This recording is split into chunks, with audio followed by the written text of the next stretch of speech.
here and just note that just a couple of weeks ago, we advertised for 5 positions for internships.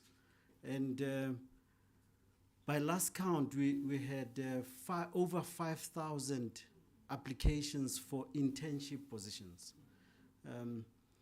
But not only that, we had people who then would send me messages asking, what age do you want these young people to be? Because I have not been in a job for so long. I can't feed my kids. And these are people who are much older, clearly, with some level of experience who've lost jobs during COVID. And it always broke my heart whenever I had to write back and say, actually, our internship is really for the young people who have just come out of university. So that's where we find ourselves at the moment. The price of basic food items has risen, while wages have partly remained constant with an ever-increasing rate of unemployment.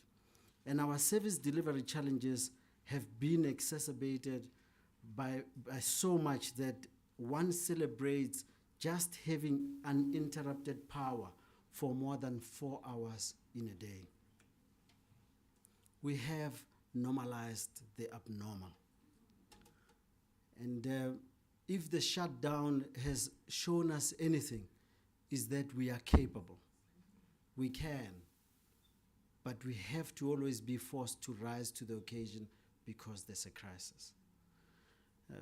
ESCOM, like I said, delivered and continues to deliver despite the fact that weeks ago we were told that we'd be sitting at level 16 or something like that, and suddenly you can bake a cake uninterrupted. I enjoyed one on Sunday.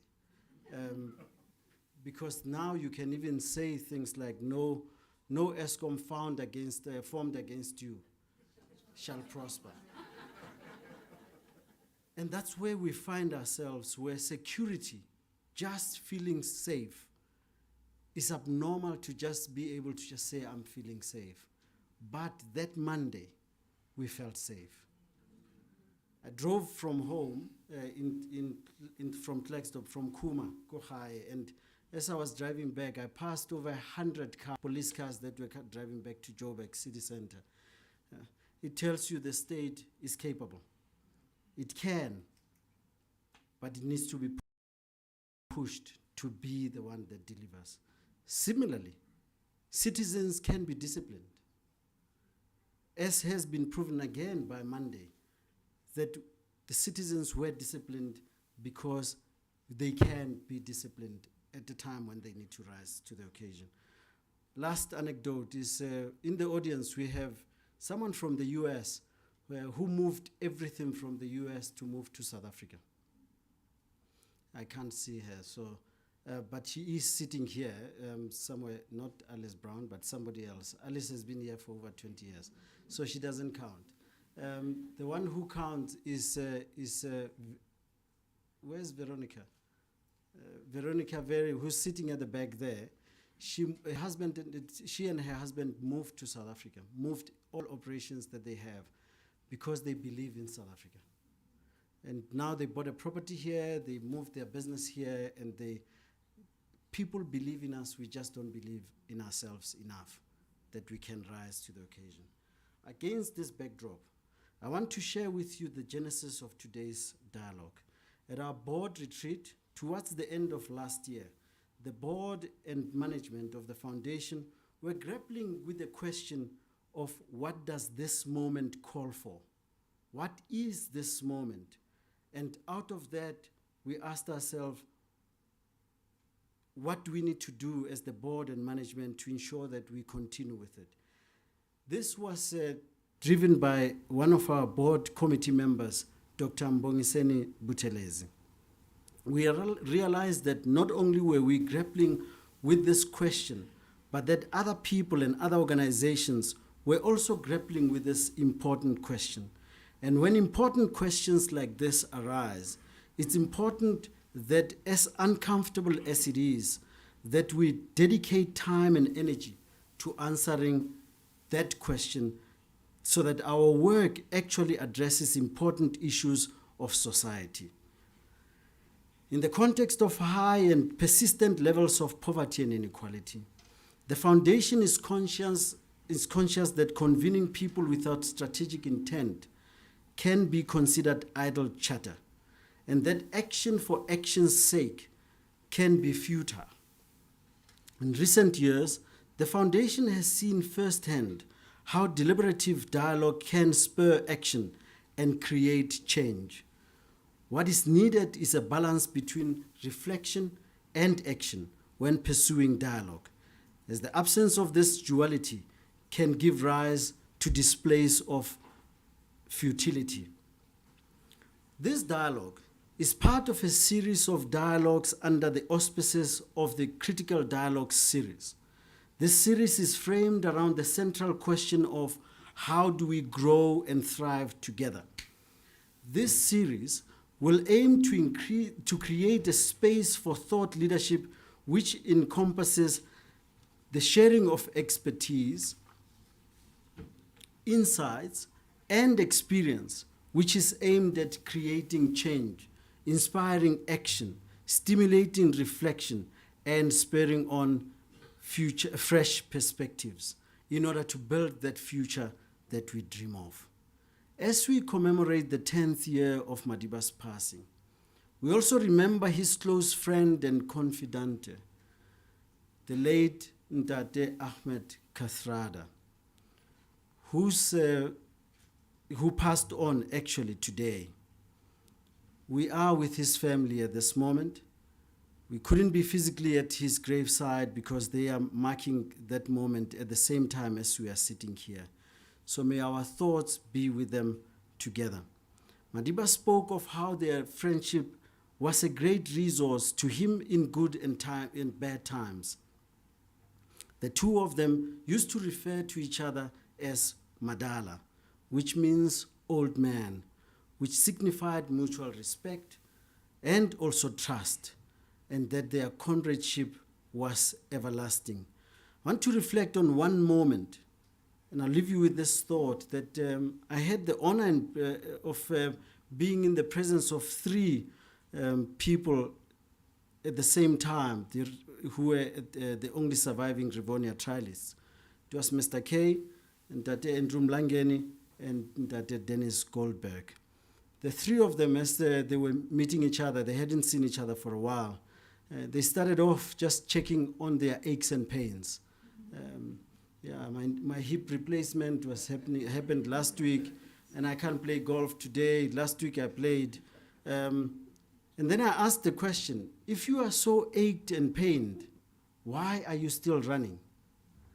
And their response was, Ntate Mlangeni actually responded on behalf of the three. He said, for as long as God has given us life, we must continue to run because we have not yet achieved the country of our dreams. May we continue to run on their behalf because their journey has ended. So Madiba said in 1999, and I quote, we shall take not just small steps, but giant leaps to a bright future in the new millennium. As we confounded the prophets of doom, we shall defy today's merchants of cynicism and despair.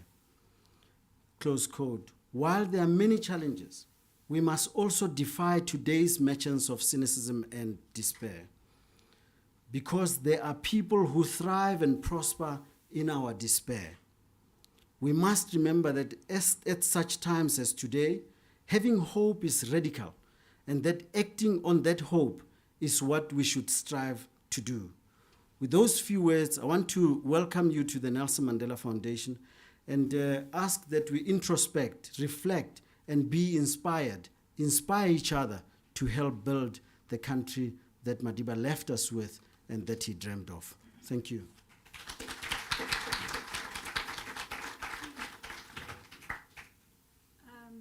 Thank you so much, our Chief Executive.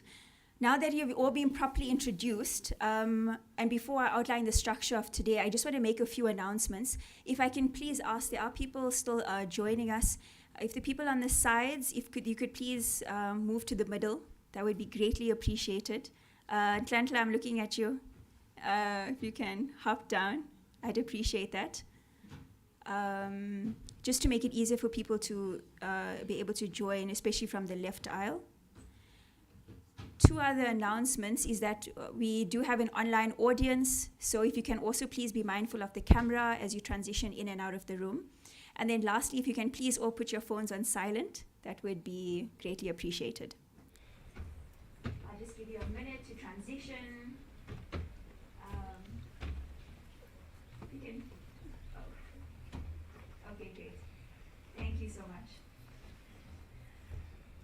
Just in terms of the outline of today's engagement, we're going to be having opening remarks by former President Motlanthe.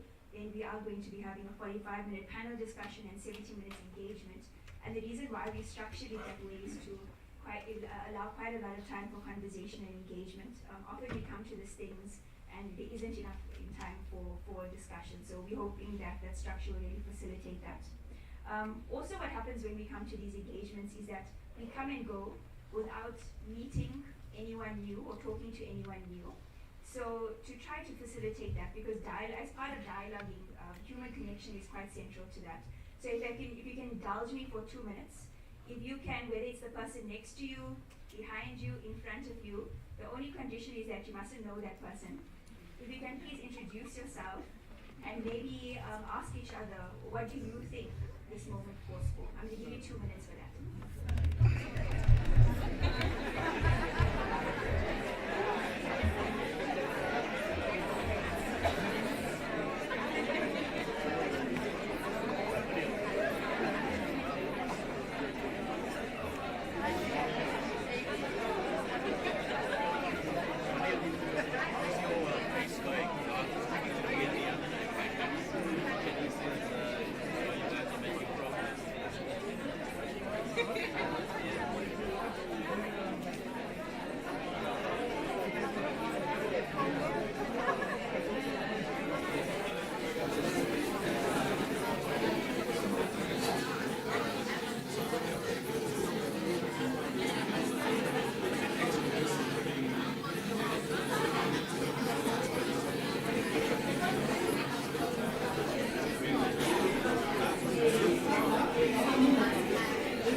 Okay. Thank you so much, everyone. We can wind down our conversations. I'm hoping that set a good foundation for you to continue these discussions after the dialogue. Great. So someone asked me why we wanted former President Kgalema to give the opening remarks today. And my response was that I wanted someone old and wise to foreground this discussion. We could have Cielo, but he's just old. So we needed to bring in someone else. But I know I speak on everyone's behalf when I say we look forward to you sharing your wisdom with us. And thank you so much for so easily accepting and without hesitation accepting our invitation. So without any further ado, I'd like to call you up.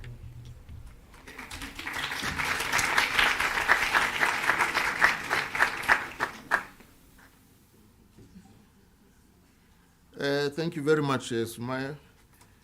I just juked her. I told her that I was going to speak for exactly 7 minutes, and she trusts me. But of course, you know, we rarely ever speak for that brief time of 7 minutes. We tend to be long-winded because you know how you gauge whether you are old or not? Once you start telling stories, then you know that you are on the other side of. So thank you very much, Sumaya, for your warm words of welcome. And let me also greet Alice Brown, the Nelson Mandela Foundation trustee. Sillo, you've already welcomed us. And the panelists, from what I've been told, includes Fatima Shabodian and Ayabonga Tawe and Dr. Imtiaz Suleiman of the Gift of the Givers, and Nomza Mozondo, who's the executive director of the Socio-Economic Rights Institute of South Africa, SIRI. And of course, all the eminent personalities in today's audience, greetings to you. But let me start off by thanking the Nelson Mandela Foundation for the invitation and opportunity offered to me to address this gathering of minds and voices on the topic, what does this moment call for? Indeed, we are gathered today in the shadow of a mounting list of issues and pressing questions that demand our utmost attention at every angle in order to accurately read and understand our current situation.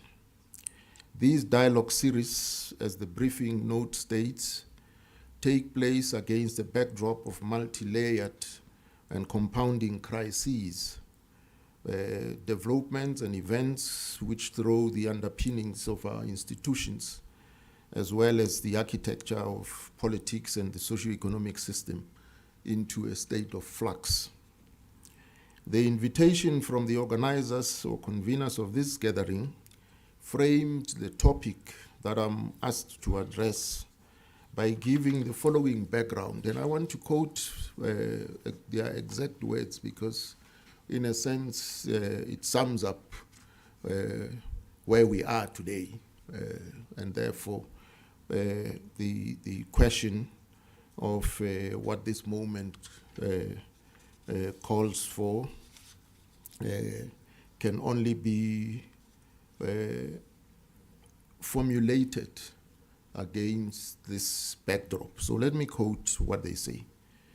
In the 10th year that marks the commemoration of Madiba's passing, South Africa is riddled with what feels like profound and intractable challenges. The acute service delivery failures, along with the deteriorating infrastructure, is both symbolic and a physical manifestation of leadership and governance failures. These failures are exacerbated by rampant corruption across all levels of society. Moreover, the toxicity of crime, high levels of unemployment, racism, as well as abuse and violence against women and children serves to further fracture society. The magnitude of challenges often feels overwhelming and hard to make sense of, which in turn makes determining the action required unclear. Against this backdrop, there are pressing questions that demand our attention as civil society. These include questions such as, how do we direct our activities and energies at this time? What will make a difference and shift the needle towards building the nation of Madiba's dreams? To what extent will our current work address the challenges of the day? What does this moment demand of us? Close quote.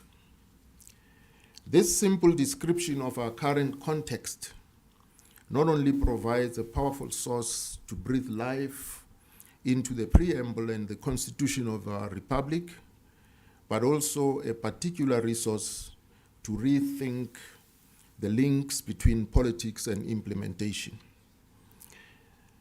Our main body politic is a multi-party constitutional democracy within the socio-economic formation of capitalism.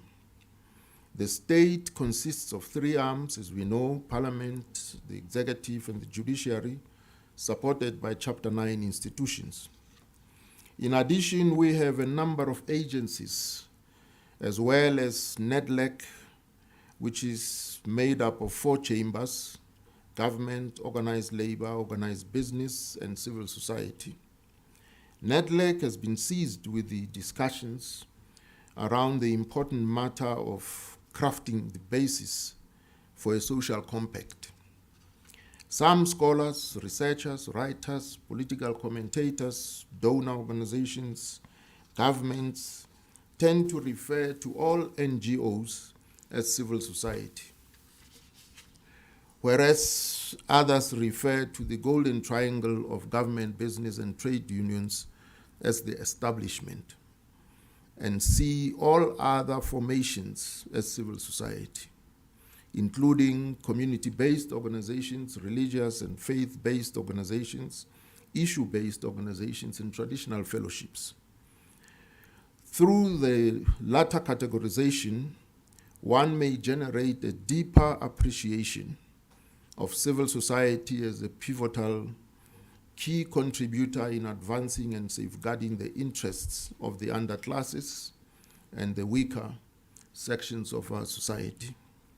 A robust democracy that relies on civil society as the last line of defense to fight on behalf of the people thus requires a civil society to be as equally, if not more, robust to ensure the social movements do protect the interests of the most vulnerable. A shining example of civil society creating lasting and meaningful and wide-reaching change is the HIV and AIDS activist organization Treatment Action Campaign, co-founded by activists such as Zahi Ahmad in 1998. With the spirit and experience of anti-apartheid action, the TAC is credited with changing the antiretroviral drugs policy in South Africa. So, when approaching the topic for this critical dialogue series, what does this moment call for? We may not take for granted the assumptions, inclusions, and exclusions that are inherent in such a question. Accepting that perhaps what this moment calls for may not be essentially different from any other moment in our recent past leads us to the understanding that we should also be asking a separate set of questions. On paper, we may all enjoy universal suffrage. However, the absence of justice and basic human rights for the majority of citizens robs us of realizing anything that is valued in our constitutions. That is, values and ethics that guide us in the selection and election of leadership, the premium value that we place in educational qualifications and merit. But we may ask, what is the advantage and benefit of having all the rights if you cannot access them in the current system? The questions of how to organize ourselves for the common benefit remains as important as ever. Our challenge is to recover it from the resultant rubble of our failures. We need to define our strategic goal, the vision, as well as our historical mission. How should we identify pressure points in the state such that our campaigns and concerted efforts lead to the desired changes and efficiencies? The author, A.M. Kelly, quotes John Maynard Keynes as having stated the following, and I quote, "It is not sufficient that the state of affairs which we seek to promote should be better than the state of affairs which preceded it. It must be sufficiently better to make up for the evils of the transition." Close quote. The National Development Plan envisaged the building of a capable state. However, this is a conundrum because some sections of the Public Service Act, read in conjunction with certain sections of the Public Service Regulations, render that a conundrum. In Chapter 4, Section 12, Subsection 1A of the Public Service Act, we find the following procedure for the appointment of heads of department and career incidents.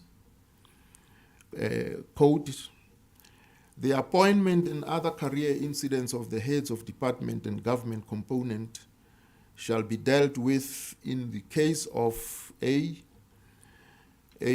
head of a national department or national government component by the president." In other words, the authority to appoint senior managers in government is vested in the president. That's what this section says. Yet in Chapter 8, Section 42A, Subsection 3, we find the following, quote, "The executive authority referred to in Section 12.1 that I quoted earlier may, in the case of the president, delegate to the deputy president or a minister any power conferred on the president by Section 12, close quote.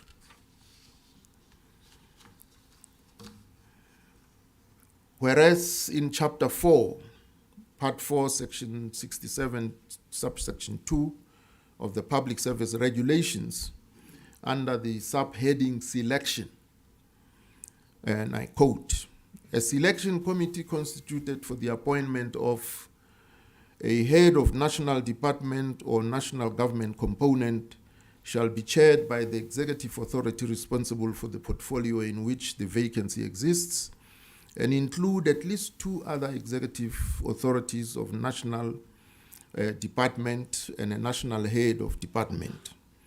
B, the head of the presidency shall be chaired by a minister in the presidency and include at least two other executive authorities of a national department and a national head of department," close quote. What this means is that if there's a vacancy at senior management level, the line function minister in whose department that vacancy exists simply invites two colleagues from cabinet, and the three of them, joined by a head of department of a different department, so that there are four, then constitute the interviewing panel. And half the time, the line function minister already know who they want to appoint. And so the whole process lacks rigor and lacks transparency. So the only time there's transparency in the appointment of senior managers is when the vacancy is advertised in the newspapers. That's what this section explains to us. And in part 3, in section 51, which deals with working hours, it reads as follows.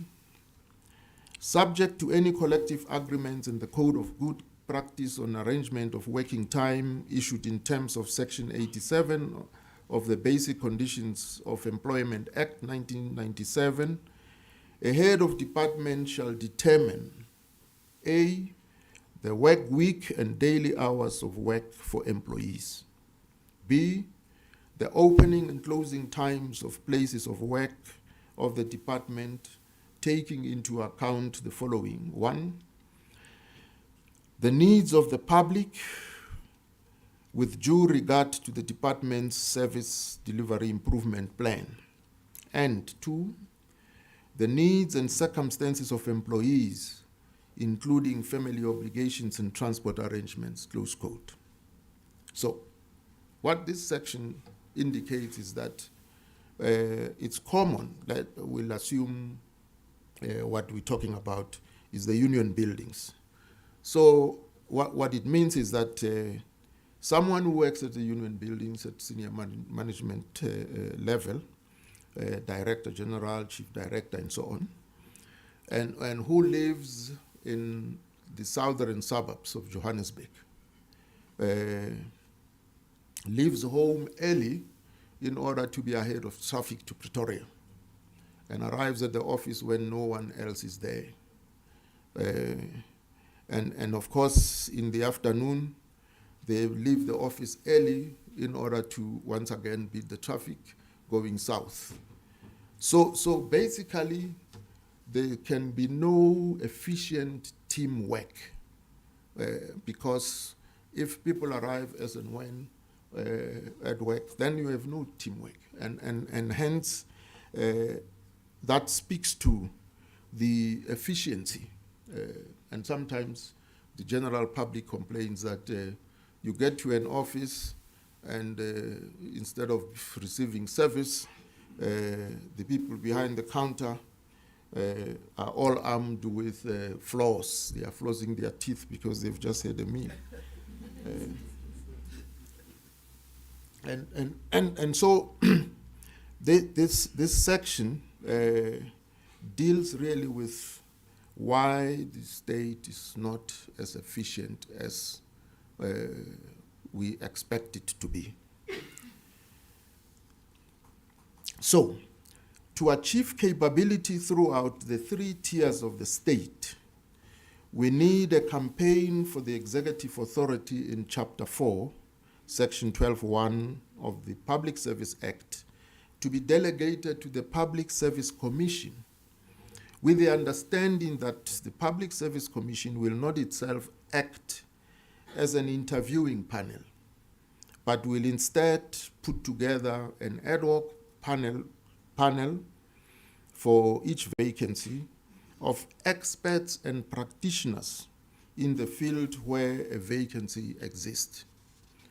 What we're suggesting here is that the authority vested in the president in terms of the section 12(1) to appoint senior managers. The president normally, as you indicated earlier on, delegates that authority to ministers. And what we're suggesting is if we mount a campaign to ensure that that authority is delegated to the Public Service Commission, not ministers, that will go a long way towards ensuring transparency and rigor in the interviewing and selection of senior managers in the public service. Because, as I said, the current procedure lends itself to a situation whereby ministers actively destabilize the state. So you end up with a state which has no institutional memory, which has no capability, because each time there's what do they call this now? The cabinet reshuffle. Yeah, cabinet reshuffle. The new minister on day one, when they walk into a department, they're already followed by two senior managers of their choice. So the ones who were in place are then frozen, either through spurious suspensions, with pay, of course, and so what really is required here is to do away with that kind of selection process. And if we succeed to get the authority delegated to the Public Service Commission, we will then have a situation where the interviews will be transparent and rigorous, and of course, candidates who are selected through that transparent and rigorous selection process should then be employed on a permanent basis, as opposed to the short-term contracts that are the norm currently. That is why in other countries, a director general is called the permanent secretary, because they ought to be, if the state, the state should outlive government. That's the essence of what we're trying to say here. Of course, once people are appointed through this rigorous selection process, it will lead to the professionalization of the public service and allow for institutional memory to be accumulated. It will stabilize the public service sector. And then, of course, in the political administration interface, that is, when you have the accounting officer as the director general and the minister as the principal, political principal, in that interface, it will eliminate interference by the political principal, because the accounting officer would be appointed permanently and not subjected to the whims and dislikes and likes of the minister. So the administration will outlive the political in that interface. At a conceptual level, the government or the executive serve only as the face of the state for a 5-year term at a time. Whereas governments come and go, the state, which is the administration, must be permanent and stable. Therefore, building a capable state is a catalytic imperative. Most of all the inefficiencies and incompetencies are as a result of a state that has no institutional memory and capability. Despite the progress made in the era of democracy, what progress has been made in understanding why a lack of economic transformation has persisted and even escalated since 1994? This continuum of poverty is not simply a manifestation of leadership governance failures, but it is a glaring expression of the need to question the wider polity. In the book entitled An Outline of the New African Movement in South Africa by Professor Ntongela Masilela, the following is said about the direction of progressive revolutionary transformation. And I quote him: "The first democratic elections of 1994 were arguably the most important political event in the history of South Africa. They were in many ways an incomplete revolution because economic power still remains in the hands of a few. Despite its incompleteness, or perhaps because of its incompleteness, this partial democratic process necessitated a serious interrogation of what we presume to be our self-evident knowledge of what South Africans are, close quote. And within this understanding of an incomplete revolution, the question, what does this moment call for, reveals possible answers and pathways that lie within the destination that democracy is a place we are traveling towards and is something that has to be won, built, and fought for on a continuous basis. Those who were dispossessed of the land are still landless. What campaign can we mount to remedy this? Democracy is an ideal that we have to fight for every day, to ready ourselves for action and participate on every level in an organized fashion to attain the vision that we would have set for ourselves. I thought that in dealing with this question, that's how we should come at it and encourage ourselves that we need to organize and be organized for the common benefit.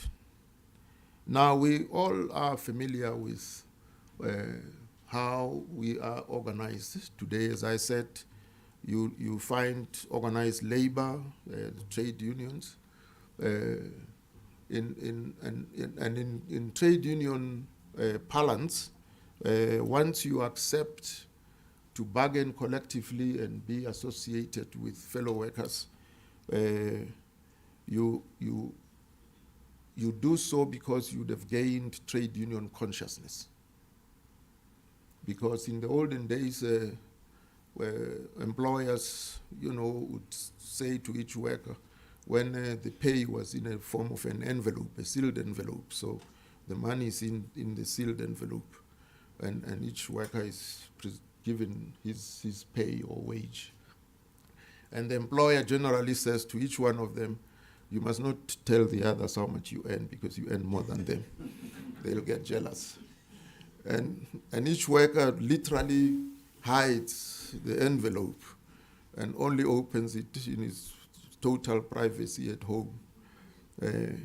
Meanwhile, they are all underpaid. But so that's why trade union consciousness leads to workers sharing the information of what each one earns and so on, so that they are able to bargain collectively. Now, if you're a worker, and because no worker actually lives in the factory where they are employed, they live in communities. So if you're a worker and a member of a trade union, having attained trade union consciousness, you must also participate in the issues that concern your community where you live. And that's how you're going to gain political consciousness. Because political consciousness won't be gained simply by being in alliance with a political party. You have to literally involve yourselves in the issues concerning the community where you come from. And that way you get to understand that every facet of your life is governed by politics. I've heard many young, bright sparks prefacing their inputs in discussions by a disclaimer that I'm not a politician. Of course, that in itself is a profound political statement. And it is so because those who are generally regarded as politicians, those who are public representatives, participate openly in the legislatures and councils and political organizations, have thoroughly discredited the roles of politics in society. And so the instinct of young people is to try and distance themselves through a disclaimer from being associated with politicians.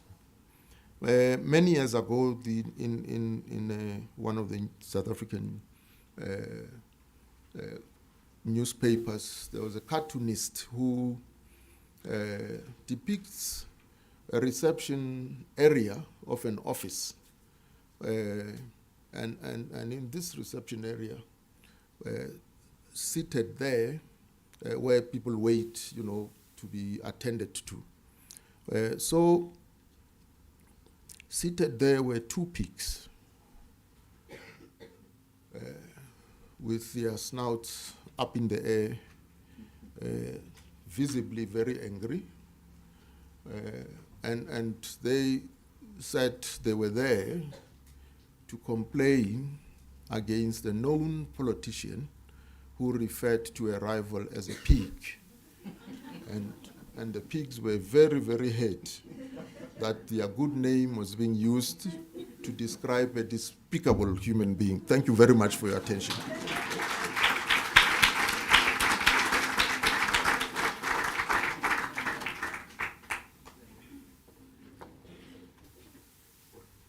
Thank you for sharing your wisdom with us. If you can just join me in a round of applause.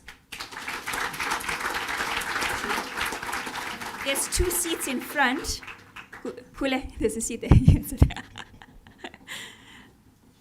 I'll just allow everyone to take their seats. Great, thank you so much. You can have a seat here as well. So I'm going to introduce our panel. I know people often say this in passing, but I genuinely mean this, that I'm humbled to be sharing space with the panelists. They're all people who have wisdom and insight far beyond my years. So the fact that they even agreed to be on a panel with me, I'm very honored. I'm going to introduce all of them, and then at the conclusion, then we'll all take our seats. So first we have Sis Ntando Gamlana, who is a social justice activist, a seasoned development practitioner, a strategist, and an NGO leader. She is the executive director at Ephesus Core Plan, which is an organization that she's led more than 10 years, and she also serves in various other leadership positions. I'm sure you all know that these are all bios that I've had to various iterations to try to reduce, but all of them have wealth of experience behind them. We have Dr. Sitibile Mbete, who is the director of programs at Future Elect, which is a non-profit and non-partisan. She's saying she's not a politician, right?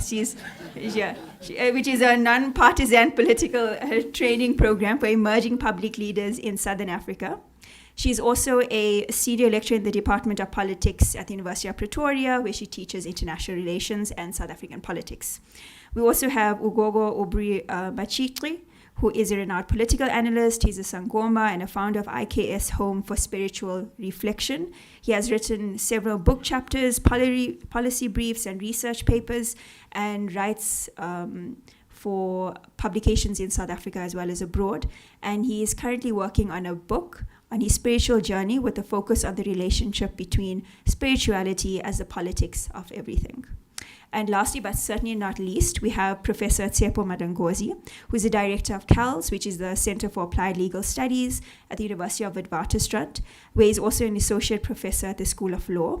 He's a research associate at the Chair for Critical Studies in Higher Education at the Nelson Mandela University, a visiting professor at Erasmus University in Rotterdam, and a faculty member at the Vienna Master of Arts.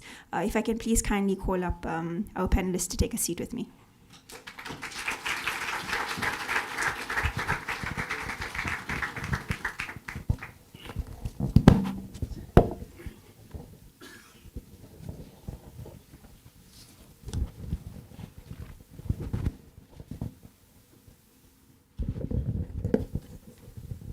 So I want to start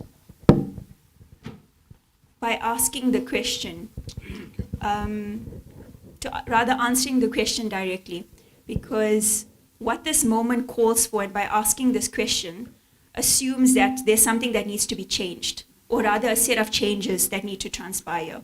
But I wanted to almost sense check what are people's understanding around what is that change and the changes that we need to actually see in society.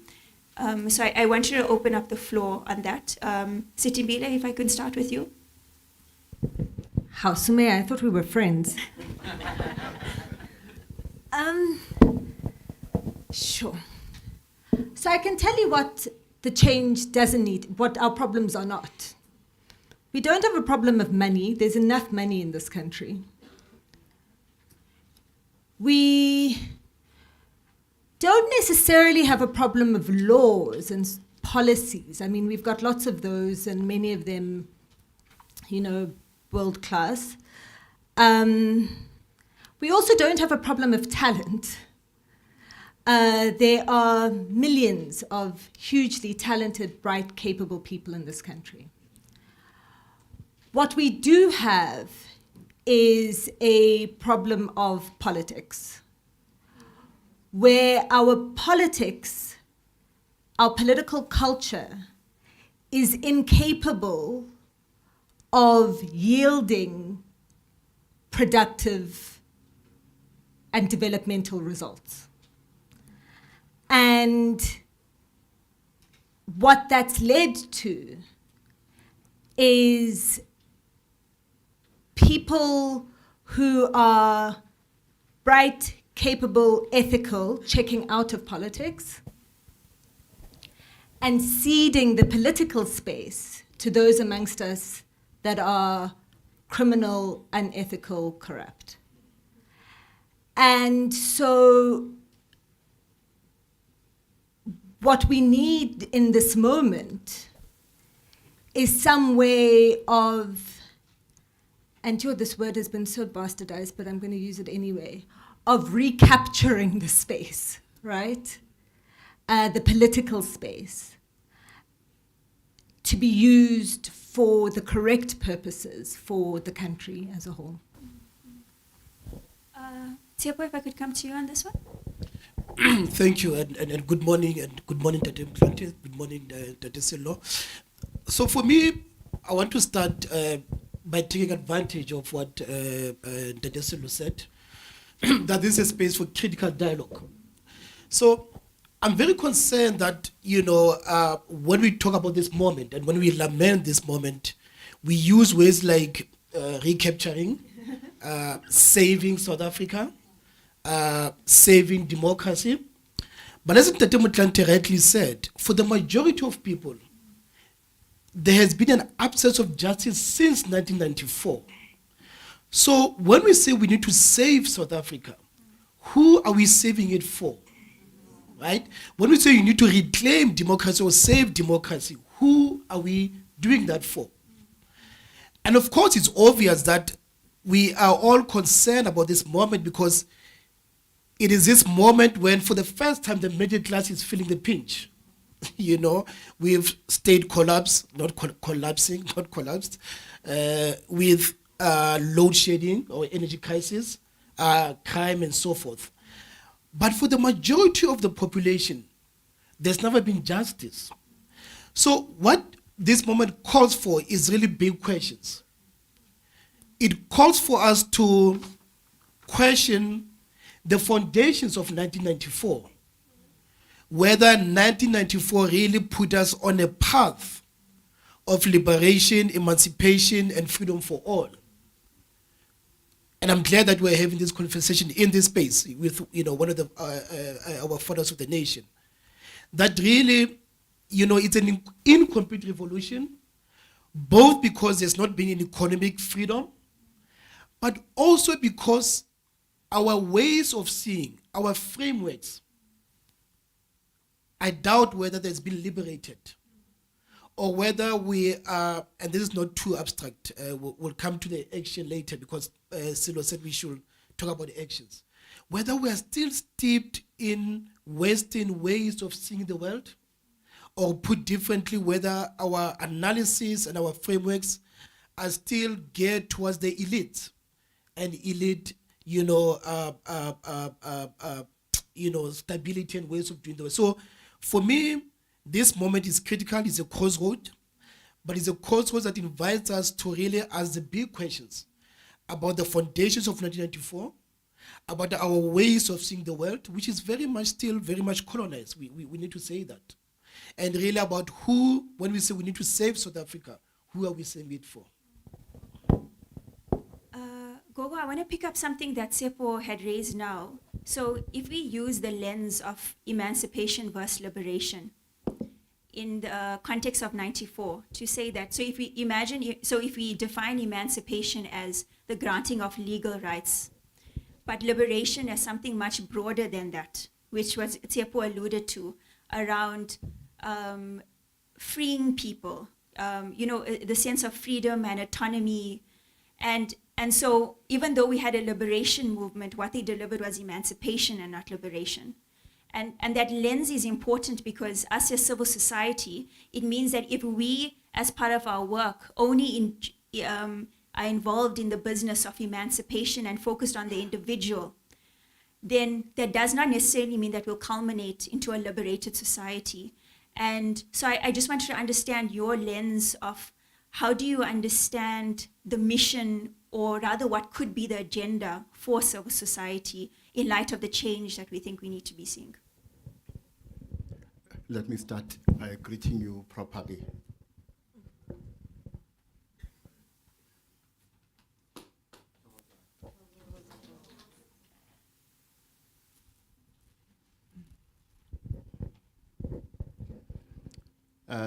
Sumaya was on 702 this morning with Bongani Bingwa.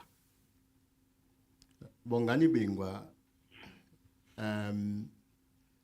as he was making his introductory remarks before Sumaya came on, described this panel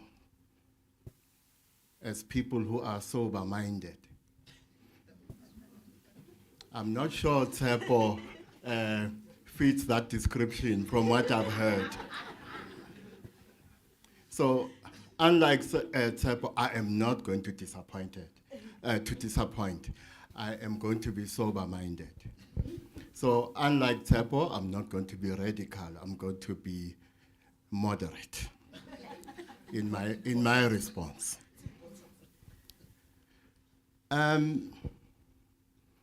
I must also thank Ntate Silo Hatang, who considered that the shutdown was organized by the Nelson Mandela Foundation.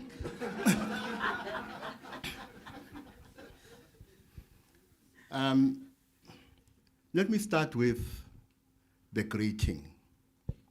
I will not go deep into it, but you will connect my greeting to what we're discussing. I said to you, Thokozani, which is plural. I could have said Thokoza, which is singular. When I say Thokoza to you, or Thokozani to you, I am wishing you harmony in your relationship with the divine. I am wishing you harmony in your relationship with your ancestors. I am wishing you harmony in your relationship with the universe, the multiverse, and what lies beyond them. I am wishing you harmony in your relationship with nature. I am wishing you harmony in your relationship with others. I am wishing you harmony in your relationship with self. Greeting you this way is important because I am trying to say to you that look at the human condition. Look at our state of being in South Africa. and look at the human condition in South Africa and beyond, and ask yourself, to what extent is harmony at the different levels I have highlighted being disturbed?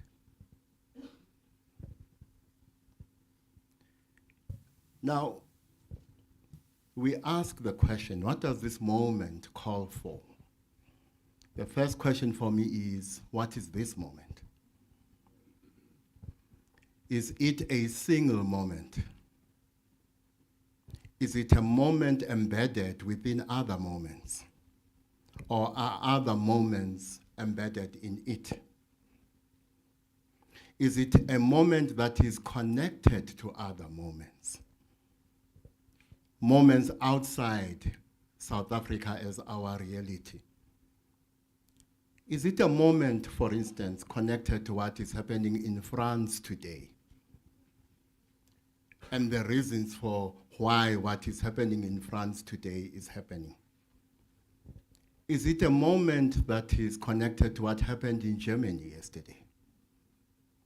Is it a moment connected to what happened in Kenya yesterday?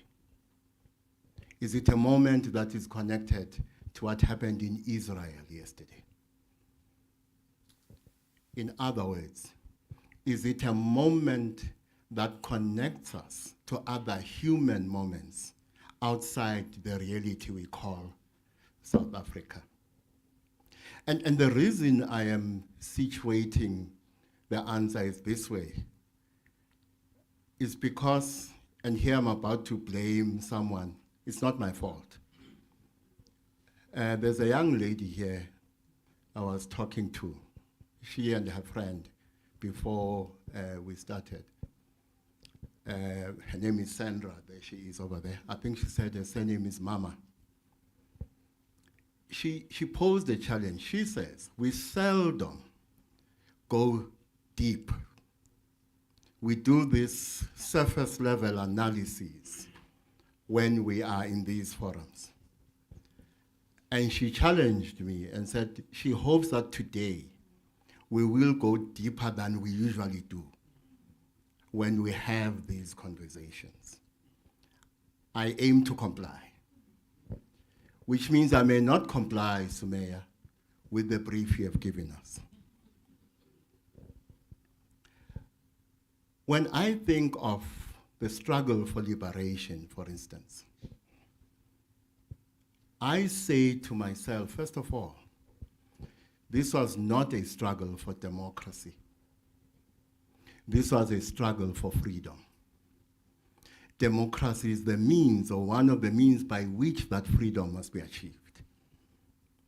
And therefore, to limit yourself to a particular kind and form of democracy, in this case, liberal democracy, is to reduce your potential to achieve that freedom. If democracy should be one of the means by which we achieve freedom. Another way I look at why we engaged in a struggle for freedom is this. We engaged in a struggle for freedom to create a society that in social, political, economic, race, gender, class, and other relations would be the antithesis of apartheid society. Once that goal is achieved, the struggle begins to create a society that qualitatively will be better than this society that is the antithesis of apartheid society that we have achieved. Which means that struggle is a never-ending struggle. Because the moment you achieve the goal, you begin the goal of creating a society that is qualitatively better than what you have achieved. So it's a never-ending thing. So where are we today? First of all, the Freedom Charter promises us that South Africa belongs to all who live in it. It is a goal we have not achieved. What remains true is that South Africa belongs to those who conquered it.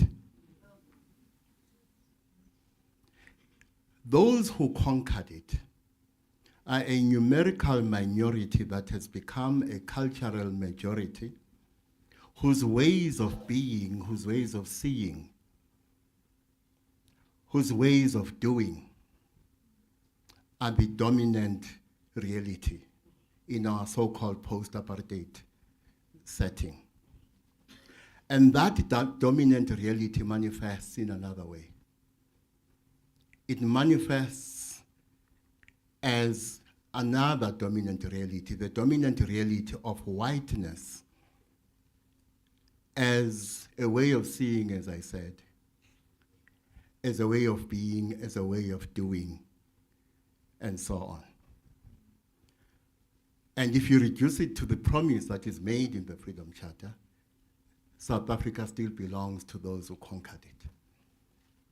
And therefore, the land still is in the control of this cultural majority, which is a numerical minority. The economy is still in its hands. A particular conception of the rule of law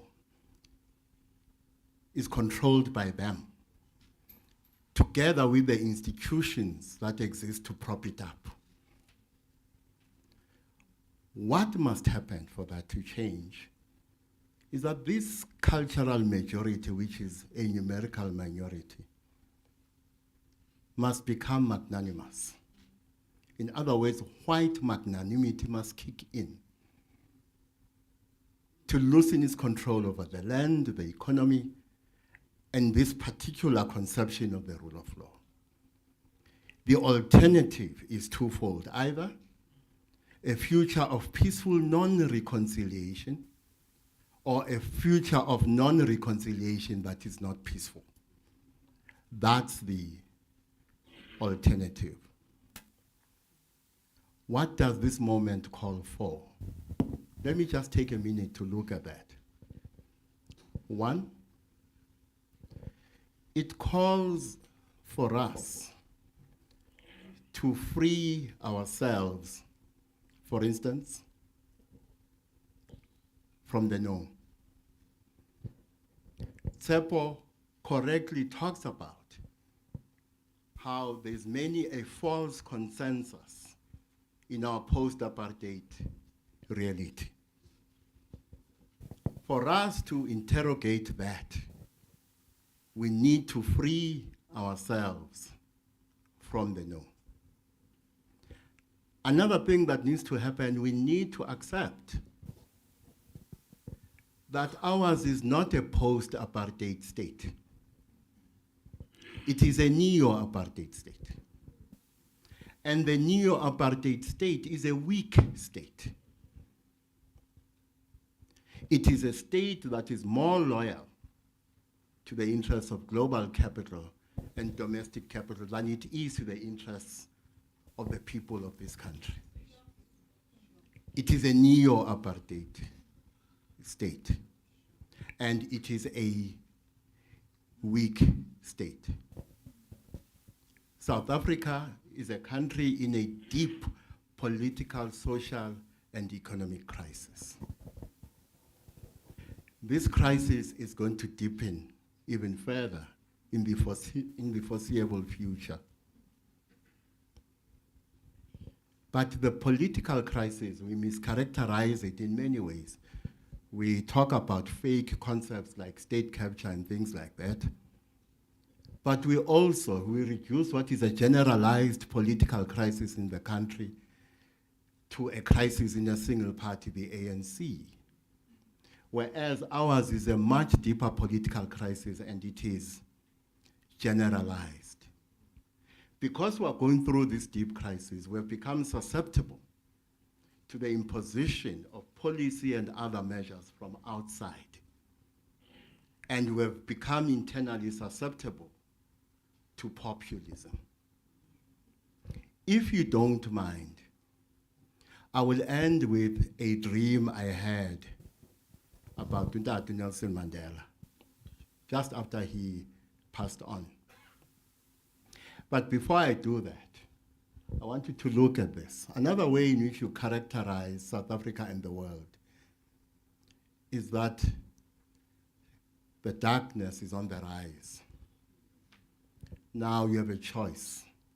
You can wallow in a sense of despair when you look at the economic, political, social, and other manifestations of the darkness. Or you can look at the darkness as evidence of light. Look at this picture here. It's dark, but look at what is at the center of the picture, the light that Nelson Mandela represents. And therefore, instead of wallowing in a sense of despair about our social, economic, and other conditions, we must look at the darkness and see in it evidence of light. The question is what struggles must we engage in to bring forth the light? So let me close with a dream. I want to interpret it. It's a dream we call uguthonga. Uguthonga is when our ancestors talk to us through a dream. It's a particular kind of dream. In this dream, I'm in Orlando West, where I grew up. And it's Nelson Mandela's funeral. He is in a Pope mobile. His body is in a sitting position in the same way that kings are buried. And izangoma belonging to certain impande also are buried in a sitting position. And it's in procession around Orlando West. And this goes on for a long time. In the end, I don't see a procession. I see Nelson Mandela himself. He is as big and he is as tall as the Nelson Mandela statue at the Nelson Mandela Square. He cannot talk, he grunts like a zombie. He walks like a zombie. He gestures like a zombie. What are the ancestors telling us? And what are they telling us about this moment? Tawazan. Gogo, there's so much I want to pick up in what you said, but I think maybe let's start here. I think what you said was important because he does two things. One is to set an agenda for civil society, which many of you in this room are from civil society organizations. But I think the second thing that it does is that it takes the conversation beyond governance. Because sometimes we are caught up in our middle class issues of not having electricity and potholes and service delivery. And while those issues are important, there's structural and institutionalized issues of racism and poverty and inequality and all the other things that you mentioned. Because even if we have better service delivery tomorrow, it doesn't mean that we're solving those deeper structural, institutionalized, and those pervasive issues. And so we need to get our agenda right. And I think everyone who's spoken really helped to set what that agenda should be for civil society, what that very bold agenda needs to be. Before I come to you, Ntando, I wanted to just share. So I'm reading the Super Afrikaners. So it's a book that was published in 1978 and is republished in 2012. And what it really does, what it really does is it outlines the machinery and the inner workings of the Broederbond. And two things were so striking. The one was the extent to which they were organized and so deliberate and purposeful, and the way their tentacles filtered through every sphere of society. And it made me question what our strategy and tactics are as a civil society, because, you know, I think maybe we rely on the approach that good people doing work in their own spaces will somehow culminate in the change that we want to see. And we might not be able to orchestrate that change if that is our modus operandi. So that's the one thing I want to come to you. And just, you know, from someone who works with grassroots organizations, getting a better understanding from you about how does that change get orchestrated. The second thing I wanted to also just pick up, which is also just was mentioned by the previous speakers, is that the other striking thing from reading this book is that I felt like a project of the Broederbond. Because if we see the 1994 moment as So the broader one, the original aim was the survival of Afrikaners, of the Afrikaner in South Africa. And the 1994 moment was a continuation of that original aim. And in a way, we are projects of that original aim, which I think is something that Gogo picked up on. So to come to you, Nintendo, I mean, how do we really orchestrate this change, as civil society, beyond, in a really concrete, deliberate way that has a clear vision, and the vision that we spoke about now? All right, so thank you so much for that. It really is difficult to go after Gogo, right? Because the stuff he alludes to really just force you to stand still a little bit and reflect on it. And I do want, as a disclaimer, to say I agree fully with what Sepo was saying earlier on. The earlier question that you asked was this one on emancipation and liberation, which I thought was actually quite an interesting one. Because emancipation coming into 1994 was necessary as a goal at that time.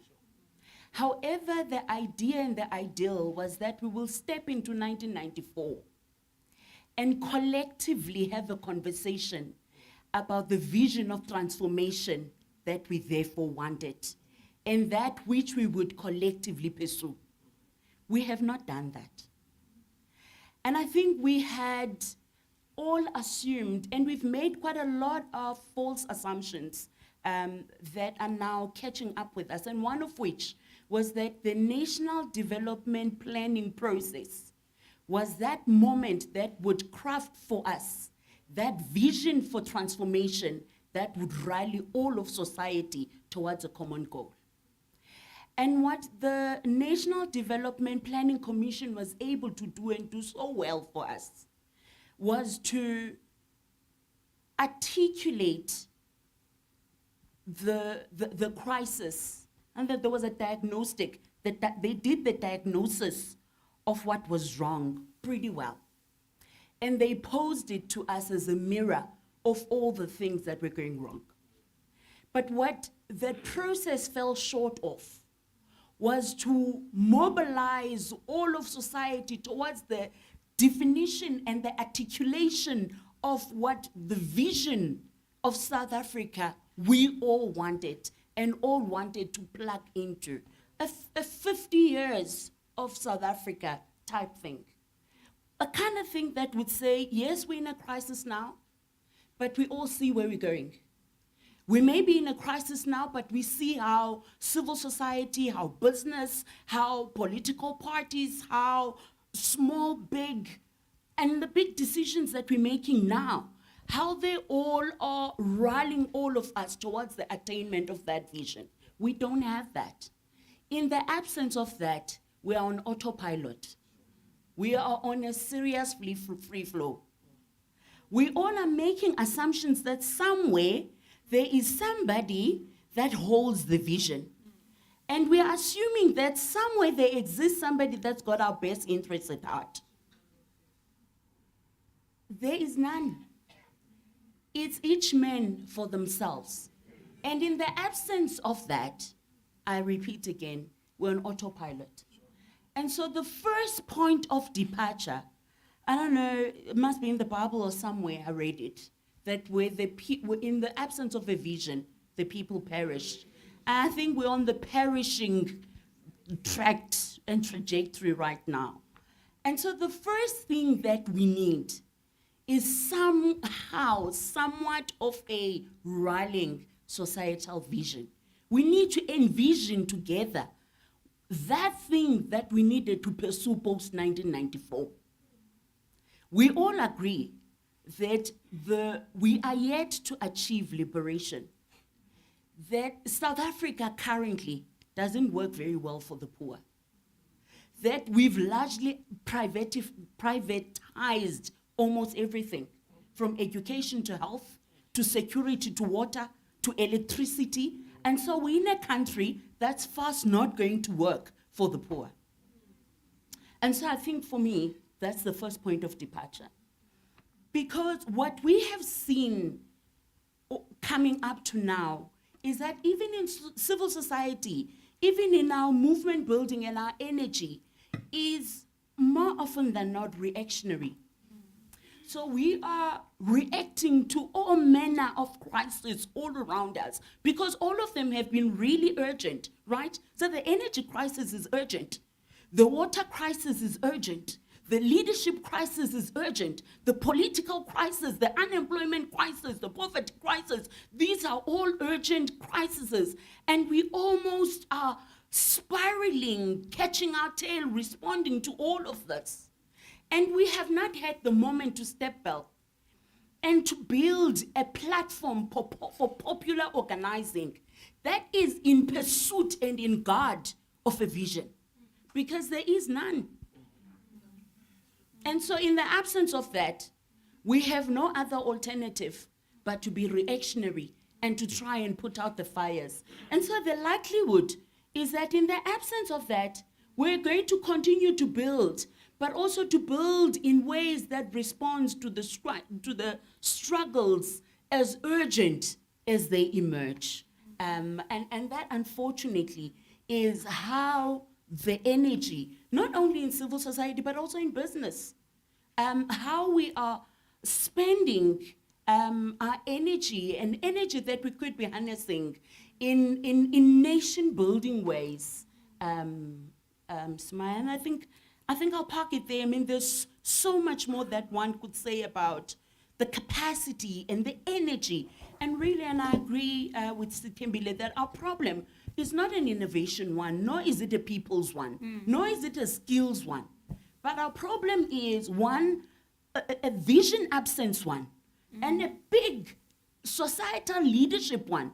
But we're assuming that somewhere out there is a leader. And we are all assuming that that leader is leading us in the right way. And we somehow get shocked when we realize that, frankly, it seems like we're going to the dogs. And we caught up trying to react to it. And perhaps we need to figure out ways of getting ahead of the crisis and rallying ourselves and thinking about the moment differently, and thinking about the moment about what it is that is outside of the box and outside of the established frameworks that we need to create and imagine together. Oh, this panel.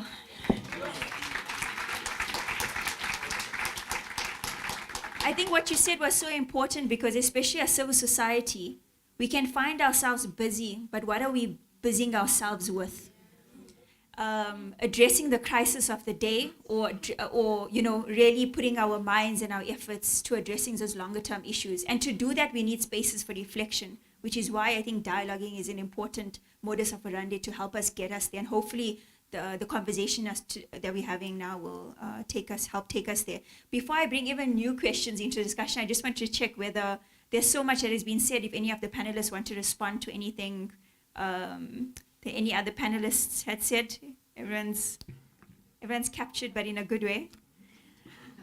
I want to pick on something you said, because I think this vision is clear. As in, the need for a vision is important. And this vision needs to be grounded in what Ugogo has said about building the antithesis of an apartheid society.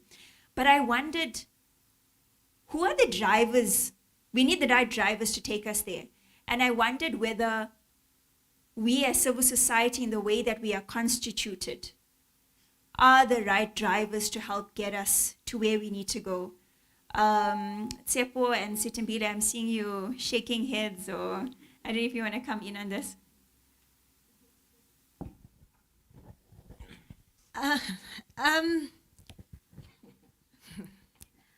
I think what we speak of as civil society, which are these big NGOs, donor-funded, where people like Tsepo spend a great deal of their time writing proposals and writing reports and working, to do things for the poor, is not the place where that vision is going to come from, or where that change is going to come from. As Nontando was speaking, I just looked up now. Our upper poverty line so people who live on 1,335 Rand per month per person, 30.4 million people out of 60.6 million people live at the upper bound poverty line. So half the country is by definition poor. The lower bound poverty line, which is 663 Rand per person per month, we have about 14 million people who live at that level. So when we talk about creating a vision of what South Africa should be, we can't create a vision that isn't centered in those people who are the majority of the country. And what happened in 1990, I think, is that the CODESA agreement, besides the emancipation in terms of laws and legal frameworks and allowing everyone who is eligible to vote, was an acceptance that actually what we're struggling for is for black people to live the same standard of life as white people. Except white people were, at any given point, between 10 to 12% of the population, living off 80% of the resources of this country. It defies the laws of physics, it defies the laws of economics for 100% of the people to benefit off those resources and to live the same standard of life that a white person lived in South Africa in 1985. It's not possible. And so what we've done is we've actually just replicated the apartheid system, just that the 12% is now multiracial. The 12% is mixed race. There's blacks, there's Indians, coloreds, there's whites. And everybody else, that bottom 50%, is entirely black. So when we think of that vision, we can't create a vision that's sustainable, that's ethical, that's made of the light, without centering that bottom 50% and them having the agency to decide what the vision needs to be. And I think that's important because there's a vision and then there's clear outcomes of what that vision must achieve. And so that is not only couched in flowery language that this is a society that we want to envision, but there's actually tangible difference that you want to make in the lives of people. And this is the majority of people that we need to judge ourselves in terms of the effectiveness of that vision. And what that means is that people like us need to be poorer. I mean, no, seriously, like, we can't, there is such a skewed distribution of wealth, of income, of resources in is a sacred space, and therefore also believe that the beings in whom the womb reside are sacred beings. So those who are women are sacred beings. So we visit pain upon those beings amongst us who are sacred. So that's another way in which we should look at the challenge of gender-based violence as pain that is visited upon those who we should regard as sacred beings. But what that means is that all of us, men and women, must go deep inside and reach for the divine feminine and the divine masculine. And what that means for you, if you are a man, is that you must develop the capacity to fall pregnant. become a divine feminine entity yourself, or being yourself, to give birth to a society in which the divine feminine will not suffer the pain that it currently suffers.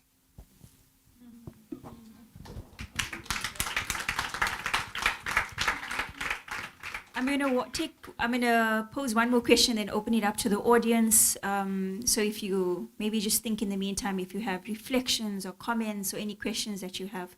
The question I wanted to just pick up on again, just to drive us towards action as we think about the way forward, is around this idea of what is the civil society that we need that can help us effectively build that vision and can help us also implement that vision and take forward that vision that we develop together. And it's a very simplistic description that I'm going to offer now, but people would say we need a Black AfriForum. But I think what they're trying to say by that is that we need institutions who at their very core are constituted to serve, to reverse the anti-Black, anti-poor, anti-woman agenda that Ugogo spoke about. And so, Tsepo, if I can just maybe end with you before I open up to the audience, how do we, and the reason why I wanted to pose a question to you in the analysis, because we also need to think about what are the different organizations and entities and movements we have to birth or maybe midwife the birth of in order to help us realize this vision. If you can maybe, especially someone rooted, I think you are an organization, contrary to what Sitimbile said, that can help us take us to that vision, but yeah.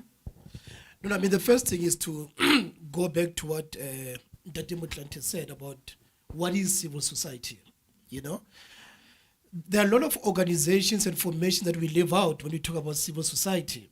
So, for example, there are a lot of cooperatives in villages, in rural areas, which if they didn't exist, there would be nothing.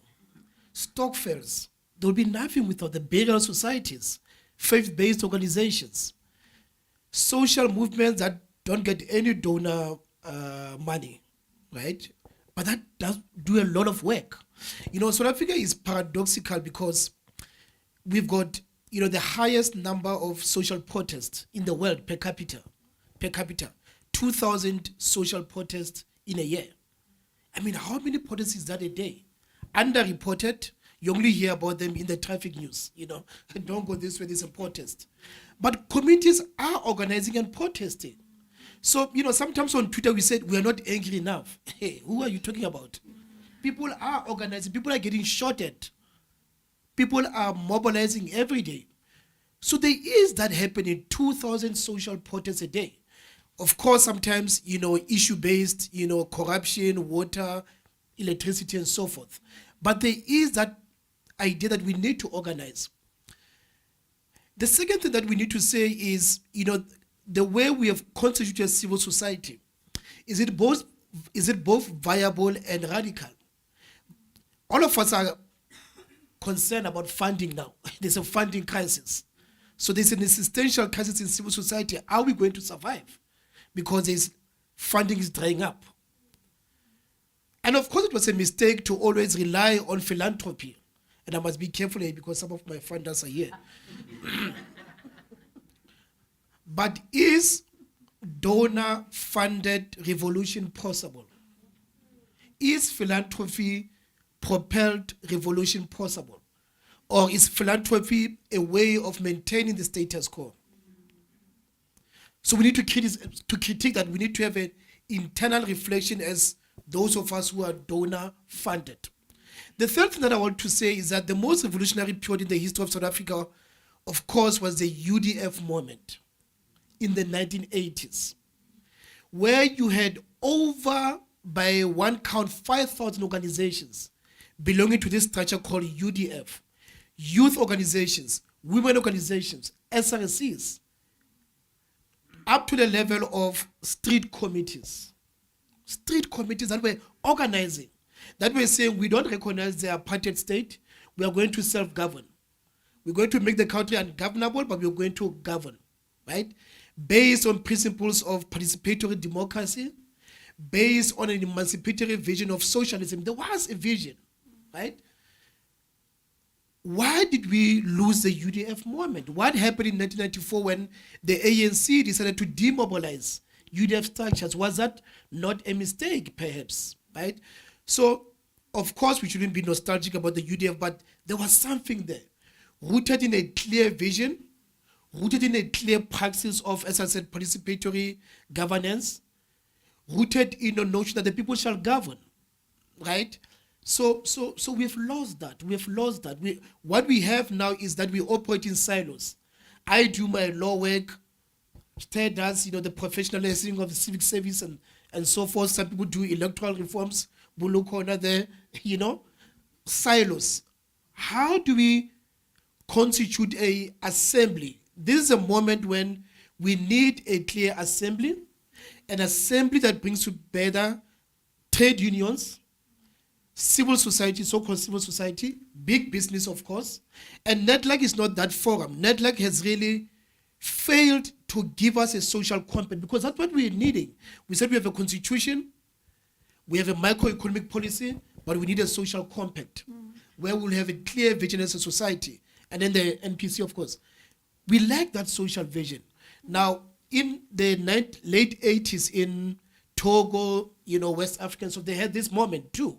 And what they did is that they constituted these assemblies, constitutive assemblies, they call them, which brought together all this formation, including the youth, including rural, formation and so forth, into let's come together and come up with a vision. So you're quite right. We need to reconstitute what we mean by civil society.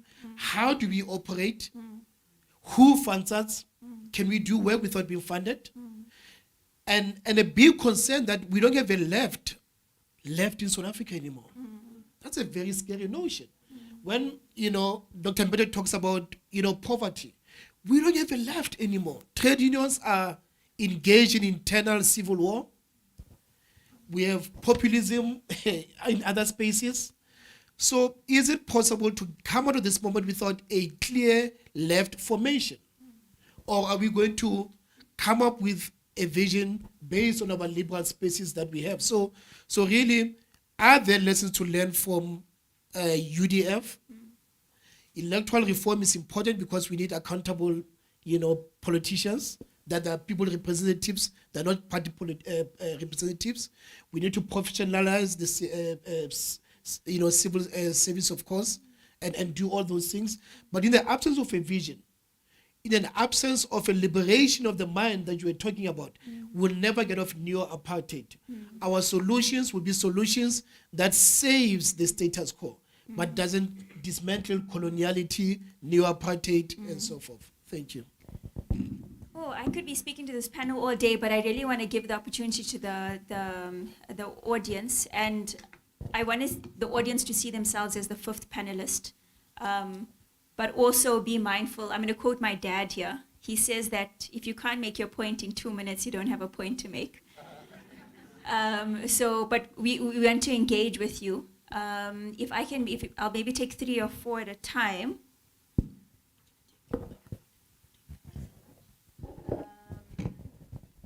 If I can see hands.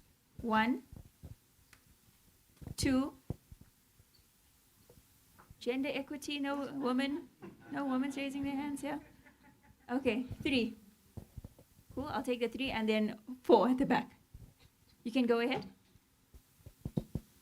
Sorry, if you can please tell us your name as you introduce yourself. Your name and introduce yourself as well. Good day, my name is Songezo Mabete, a friend of that old man, Selo Hatang. From what Tembele had said, this is, I think, the deduction. For so long as what I have, I don't have to give up.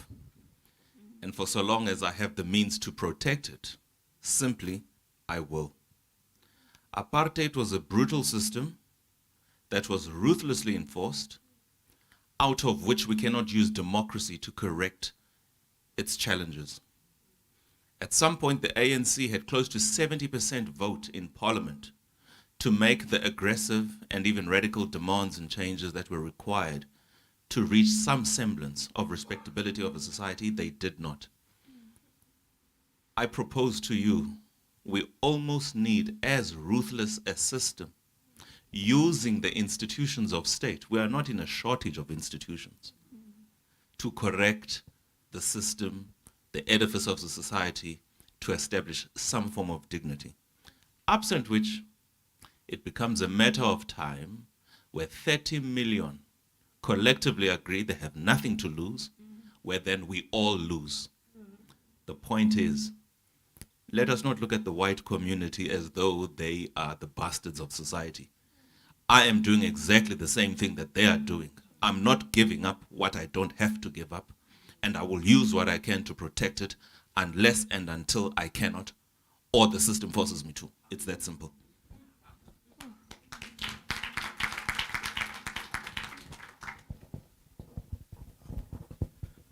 Thank you. A really fascinating panel. My name is Kule Duma, and I'm from the private sector, and in fact from the mining industry that is often WMC. You know me very well. So I'll obviously try not to be radical. I had my student leadership days to do that. But perhaps there's some learning as someone whose job is to actively engage civil society and try to create a bridge. The first one is there was the talk of the UDF moment, and I think it's quite important to speak about that. It's probably what we need in our country at the moment. But perhaps something that I'd like to leave here is, partners are never going to be perfect. If we're going to resolve the issues in this country, we cannot spend time overthinking about a perfect solution. I've stopped critiquing the generation of 1994 because I'm also mindful that at the time when they were trying to put together a democracy, they were not much older than myself. My generation had, I guess, a chance through Fees Must Fall and afterwards to come up with an alternative solution. It was more complicated than I think we thought it was going to be. That generation in 1994, I would like to argue, maybe achieved a little bit more than my generation was able to do today. And it's not a critique, it's just an honesty, that it's easy to critique and throw stones. So the first thing is to say that the solution is never going to be perfect, the partnership is not going to be perfect, and we need to be mindful of that. The second thing that I'd also like to touch on is legitimacy. And this is a really big thing, Sumayyan, I'm sorry, I'm not going to probably meet the rule of 2 minutes, but I perhaps need to illustrate. For a long time, we've been engaging with civil society, and they've been saying to us, putting the challenge to us, that you will never take your senior executives and put them in front of angry community members. And so last year, against lots of advice, we did that. We did exactly that. And it created even a bigger mess than we thought it was going to create, right? And what we found is, while it was easy for civil society to critique us about what was going on in computers, and a lot of that critique was quite fair, we found that the partners who were from civil society also themselves lacked legitimacy on the ground. And just like ourselves, were kicked out of the room.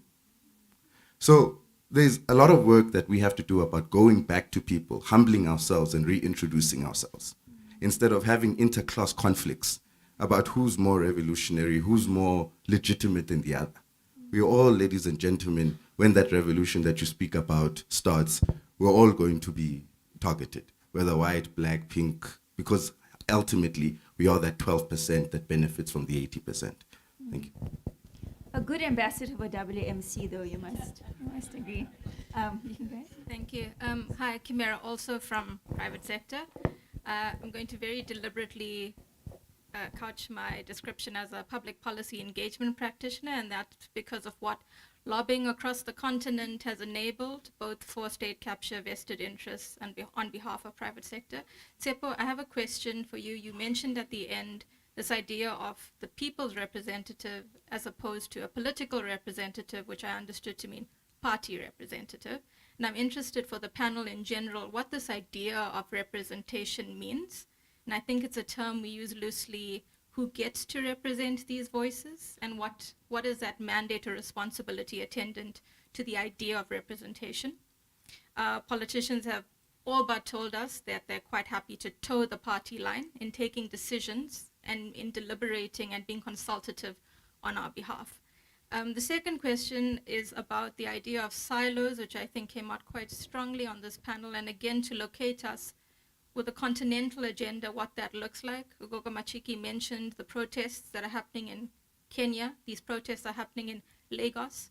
We're seeing across the continent, again, a fracturing of society. And where would you root this agenda and this vision in the African agenda as we think forward? Thank you. Oh, thank you. Lokona?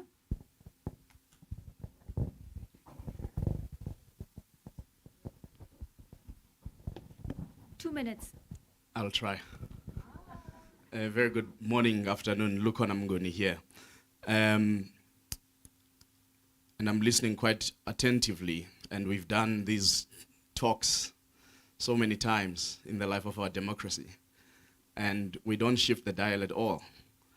This year, I've already been to 13 different towns in 7 provinces, doing focus groups, just listening to South Africans for 2 hours a session. And there's no absence of vision.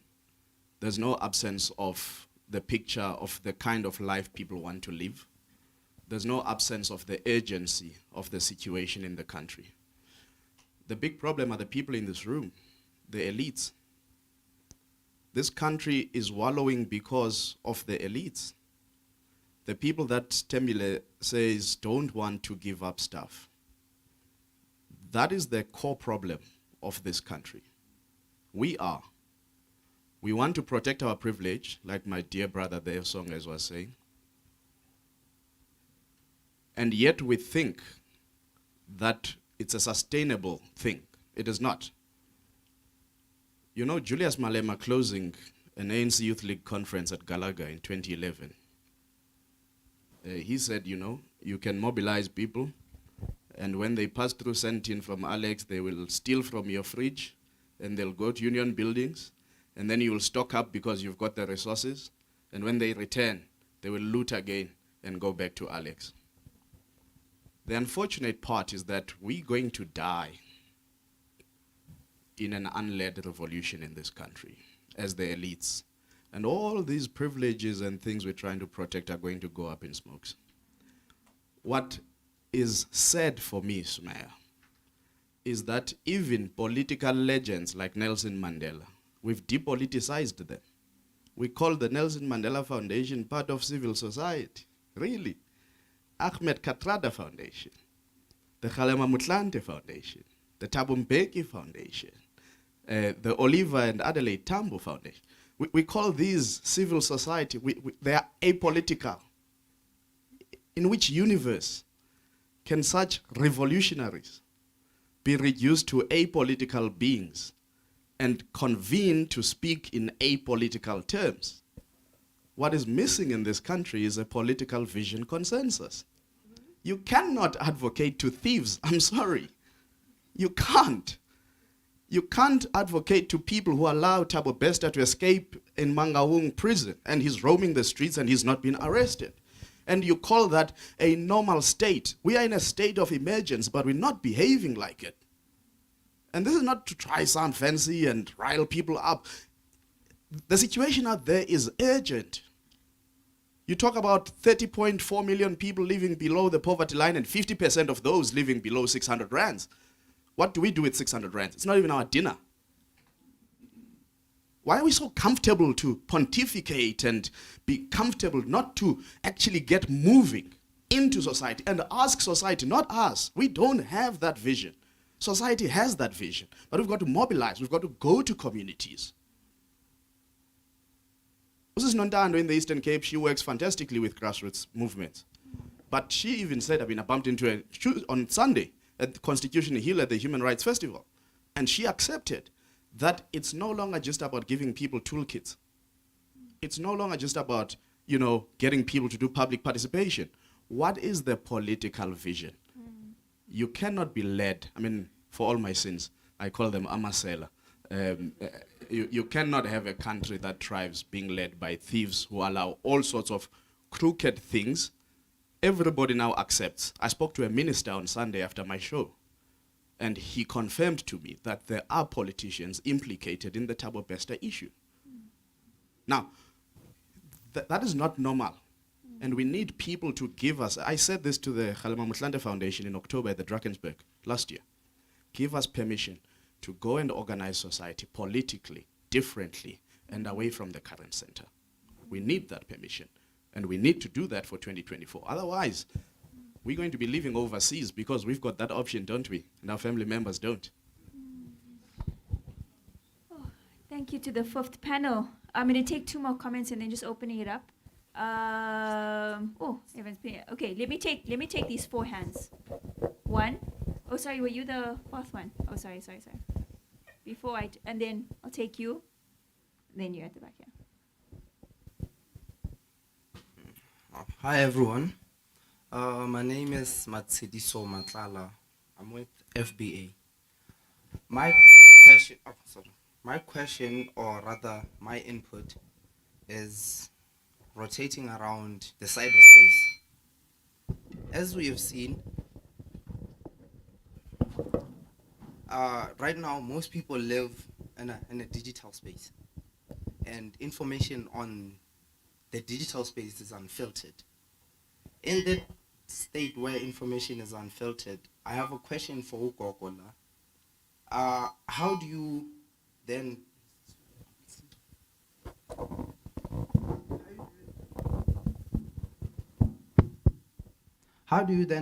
in such a space pass on important information like spiritual knowledge to the next generation, since they spend most of their time on those spaces? Like, for instance, the political landscape for us as the young ones, we learn everything on the cell phone. I don't want to watch television or watch the news for over 2 hours. I just want something that is quick, that can get the point across in that short space of time. So I want to know, how do we set up the cyberspace in this country so that information is passed on in a right manner?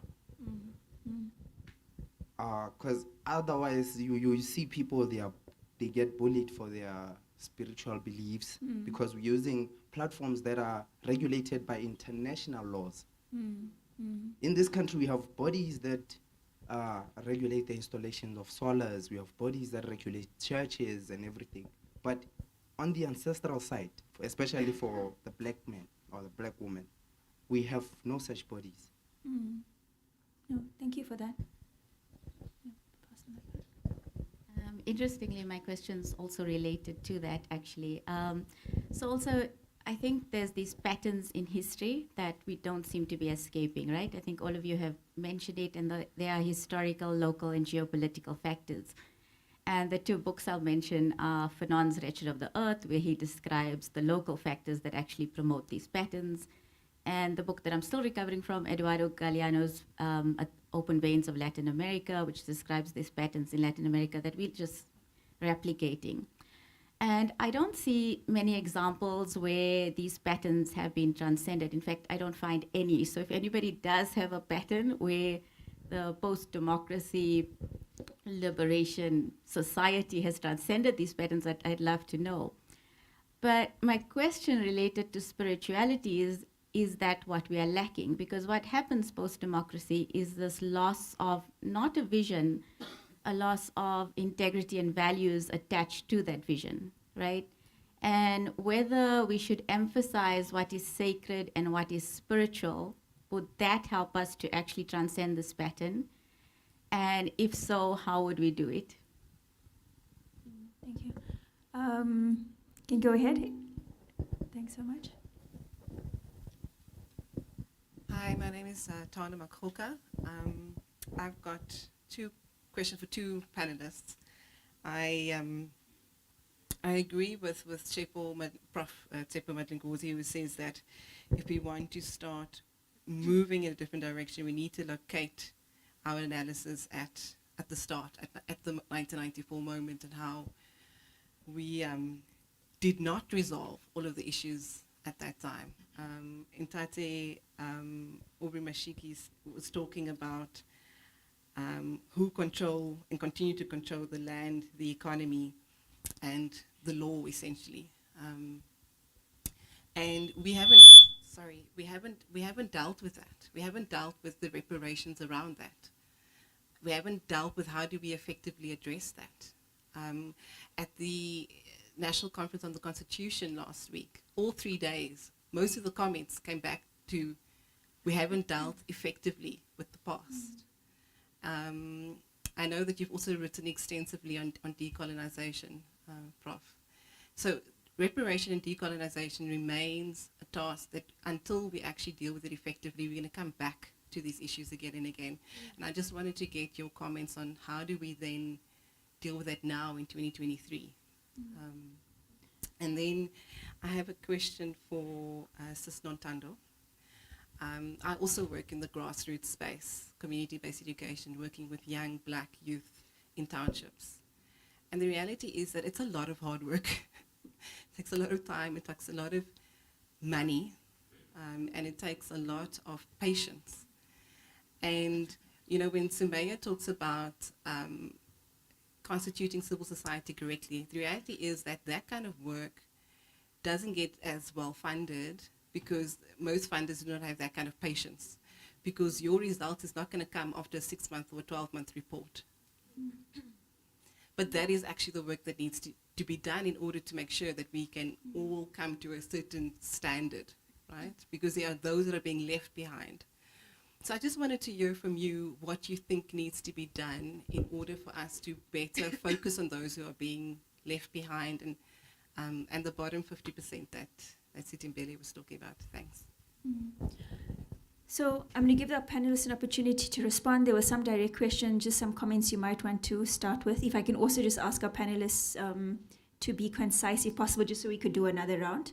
All right, cool. So I want to start first from this notion of an assembly, because I think there's been a great call and demand for some kind of a collective populist, maybe not populist, but like a popular platform, or a platform for popular organizing and action.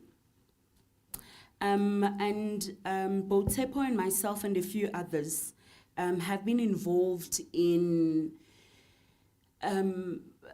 thinking through what that could look like. And we're quite clear that there is a need for a coming together of energy that rests outside of the state as it is currently. To think, to rally energies together and to strategize going forward. I think there's also a recognition that 2024 may have escaped us, but a need to think beyond 2024 and to begin doing that now. And so we're part of the Social Justice Assembly, and there's a number of similar platforms that are emerging now, because there's a recognition of a need to build these platforms that bring and harnesses the energy from grassroots level structures, organized and not organized, but to connect the voices such that they culminate into achieving some kind of systemic and impactful change. And that work is beginning to happen. And so if you're in civil society, plug in. And then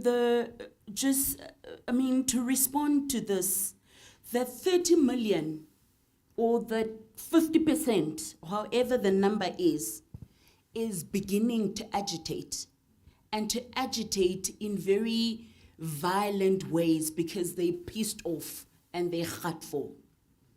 And so what we are beginning to see now is a rejection of government as we currently have it, is a rejection of the status quo. But that's not helping us, right?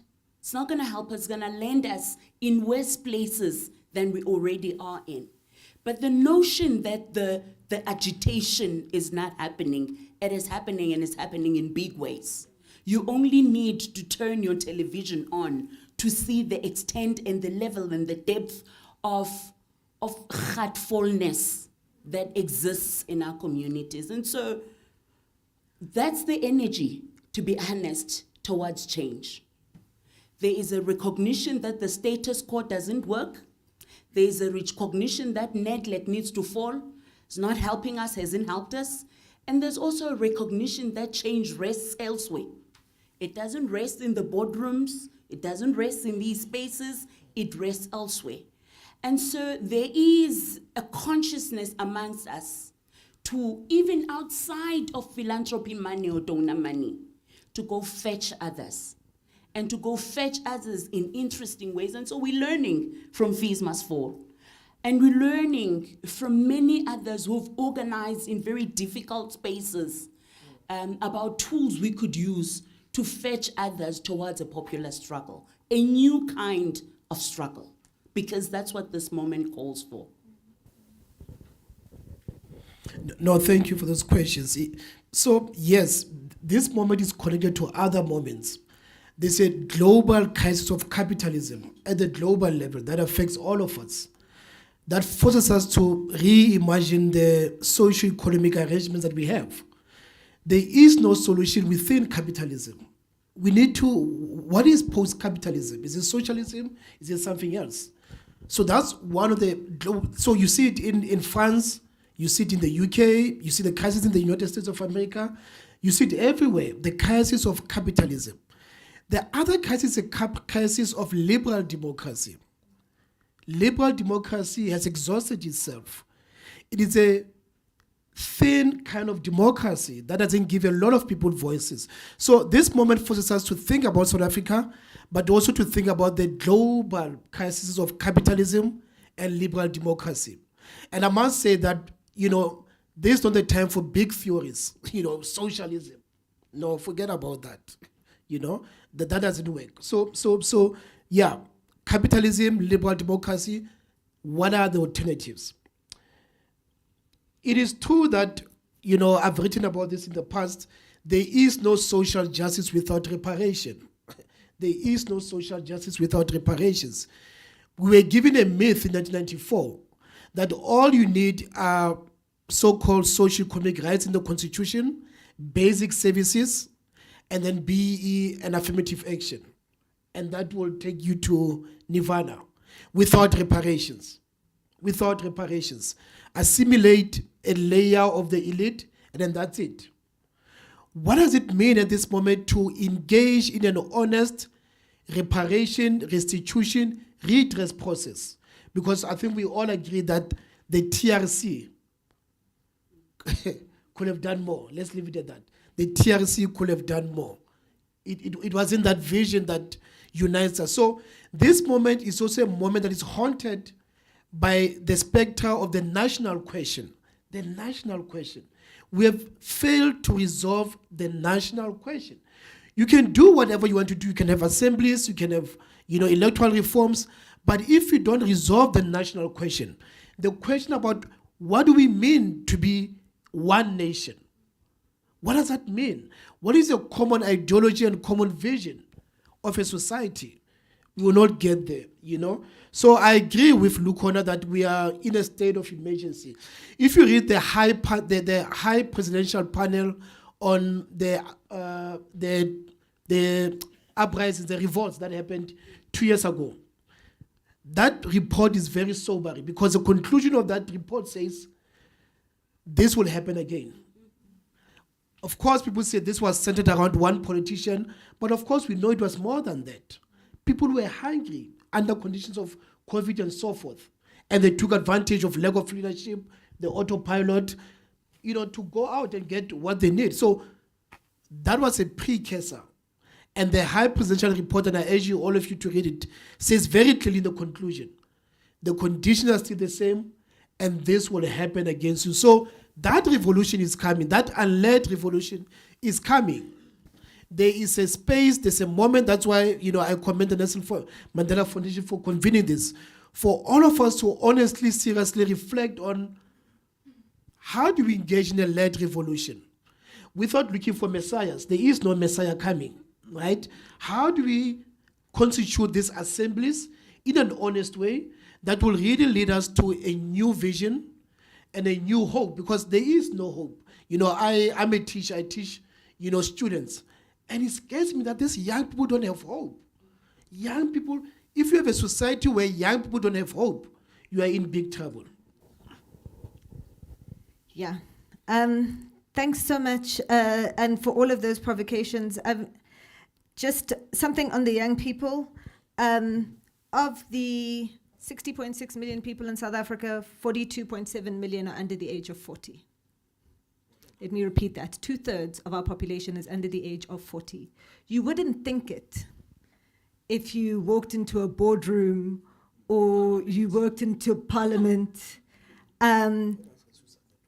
And of those, oh yeah, actually I should do that. I've been doing this at all the platforms I'm in. And I didn't do it here today, so now's the moment I'm going to do it. Who here is under the age of 25?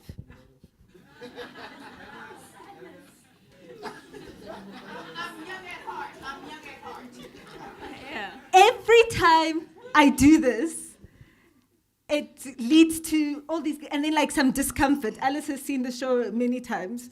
But it's a real indictment on us, right? When you think of the rooms that Ntate Motlanthe was in when he was 27. Were you in jail then? No, you were. So Maybe not those rooms. maybe those rooms. But the point I'm making is that, if you think of Cyril Ramaphosa and Rolf Meyer, were in their 30s when they were negotiating in 1990.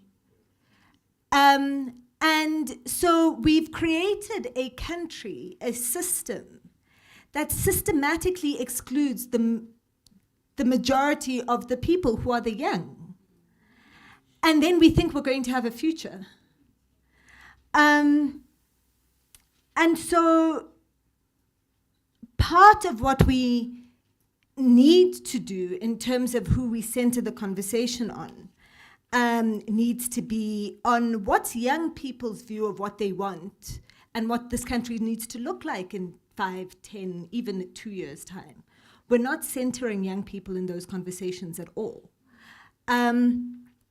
The second thing I just want to raise is that, and Ukoko started this and it's come up elsewhere, and Prof just did it now, around centering our crisis in the global crisis. I want to read something here. This person says, the concentration of power must end. Many people feel democracy is very broken. That's why there was a low turnout at the last election. People feel powerless, like they're voting for nothing. Where did that come from? The person who said this, where do they come from? Any guesses? No? France. It's a quote from an article in The Guardian, somebody who's been involved in the protests. There's a collapse of liberal democracy and a collapse of alternatives. So capitalism is collapsing, but the forces that would have thought up of alternatives are also collapsed. And what we're seeing then in response to this crisis of capitalism, to this crisis of liberal democracy, is an authoritarianism emerging because people just want a leader. So I work with young people, and every class there is, half of them have a Paul Kagame fetish. And I'm like, guys, you've got 22-year-olds being like, we need a Kagame. And there's one I'm looking at right now. They all of them. And it's because the sense that this democracy thing doesn't work. I want to end on Claude Ake, who is a Nigerian scholar, who wrote at that period, I don't know who was talking about the West African movements in the late 80s that were agitating for democracy. And he said something really important in an article that he wrote, and he said, a unique African democracy is not something that will emerge from a rational blueprint. It will emerge from practical experience and improvisation in the course of a hard struggle. The process towards democracy must be shaped by the singular reality that those whose democratic participation is at issue are the ordinary people of Africa. Many are illiterate and almost all are poor rural dwellers in an essentially pre-industrial and communal society. If, however, African democracy follows the line of least resistance to Western liberalism, it will only achieve the democracy of alienation. And I would like to argue that we're sitting right now with a liberal democracy of alienation. All I can say is viva comrade.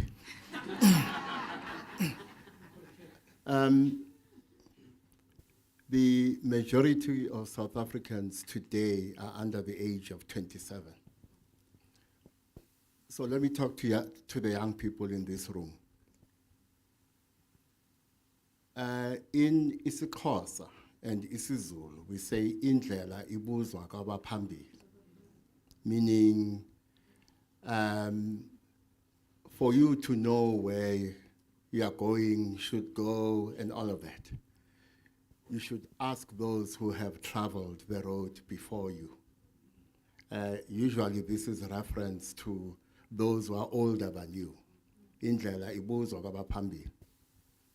But I always say to young people, there is a saying in isiZulu and isiXhosa that we forget. In isiZulu and isiXhosa we say ubudoda abukhulelwa. Ubudoda abukhulelwa. In other words, it is not true that wisdom resides exclusively in the older generation. Now, some of you may be familiar with the work of Stephen Jenkinson, who argues that one of the problems facing the world today is that there are a lot of old people in the world, but there are no elders. That's one of the crises we face. Many old people, but there are no elders. And how do we know that there are no elders? Because wisdom today does not reside in the older generations, which means the tasks of elderhood, because of that problem, must be performed by the younger generation. It means to some extent, we who are older, it is us who must ask for the way to those who are younger. So when we say indlela ibuzwa kwabaphambili, the older generation must accept that today it is them who must seek wisdom from the younger generation. Because wisdom at the moment does not reside in the older generation.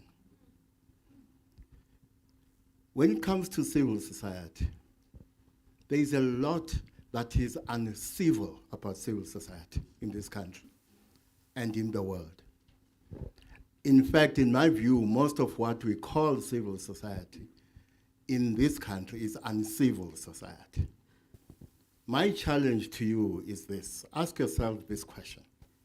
What are the things that are uncivil about civil society? What are the things that remain civil about civil society? What are we going to do about that which is uncivil about civil society? In other words, I'm asking you to stop idealizing civil society. When it comes to the foundations, including this one, my problem with the foundations, most of them anyway, is that they use the tombstones of fallen heroes as platforms from which to launch agendas that have little to do or nothing to do with those fallen heroes. This foundation too must ask itself about the extent to which it stands on the tombstone of Nelson Mandela to launch agendas that have very little or nothing to do with Nelson Mandela. Now, if their answer is that they are not doing that, good. But if the answer is that there is an extent to which that even this foundation is standing on the tombstone of Nelson Mandela as a platform from which it launches agendas which have nothing to do with Nelson Mandela, the conversation it must have, and it must have with society, is how is it going to correct that. Now, I'm not a fan of liberal democracy. I've never been a fan of liberal democracy, because liberal democracy is a lie. part of the lie is that we forget that the word liberal, I taught English at high school, but I also taught maths and science. The word liberal is an adjective describing the word democracy. If we agree that it is an adjective, there are other adjectives that can come before the word democracy. We must find them. We can't limit ourselves to one kind of democracy, which is liberal democracy. And the dominant reality of liberal democracy, even in this country, is the liberal democratic aesthetic. And my emphasis is on aesthetic. It's a fashion show. Let me close this part of my provocation this way. Ulukhona is correct. Look at who's not in this room. And while you are pondering over that, what language have we been speaking? What language are we speaking?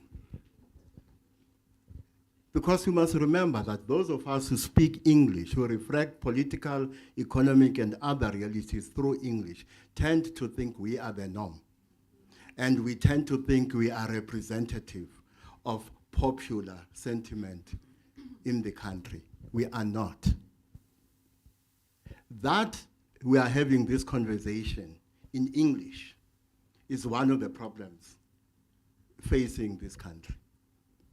What are we going to do about that? Because those who are going to force change upon the country by revolutionary, non-peaceful, violent, or other means are not going to do it in English. Their suffering is not in English. And therefore the revolution, yes, will be televised, but the revolutionaries will not do it in English. So this question of English and our Englishness is one of the problems facing this country. And then there's a whole question of elections. Fundamental change in this country is not going to happen through elections. The point may be too subtle. I'm not saying people should not vote. I'm saying go and vote. As long as you know fundamental change in this country is not going to happen through election. It's going to come by means other than elections. And our people are already there. They understand that fundamental change is not going to happen through elections. They also understand that it's not going to happen through this constitution. Now, do yourself a favor or disfavor, depending on your standpoint. Susan Mpofu-Walsh has just posted his latest interviews with Advocate Moses Kakan. Advocate Moses Kakan makes a proposal. He says one of the solutions and the starting point towards finding solutions for what ails our society is that the three branches of the state must resign. All judges must resign. All members of our legislatures, our municipal councils, and the National Assembly must resign. And the executive, all members of the executive must resign. Now you have a choice. You can wallow in discussions about how unrealistic those proposals are, or you can do deeper thinking about what that means.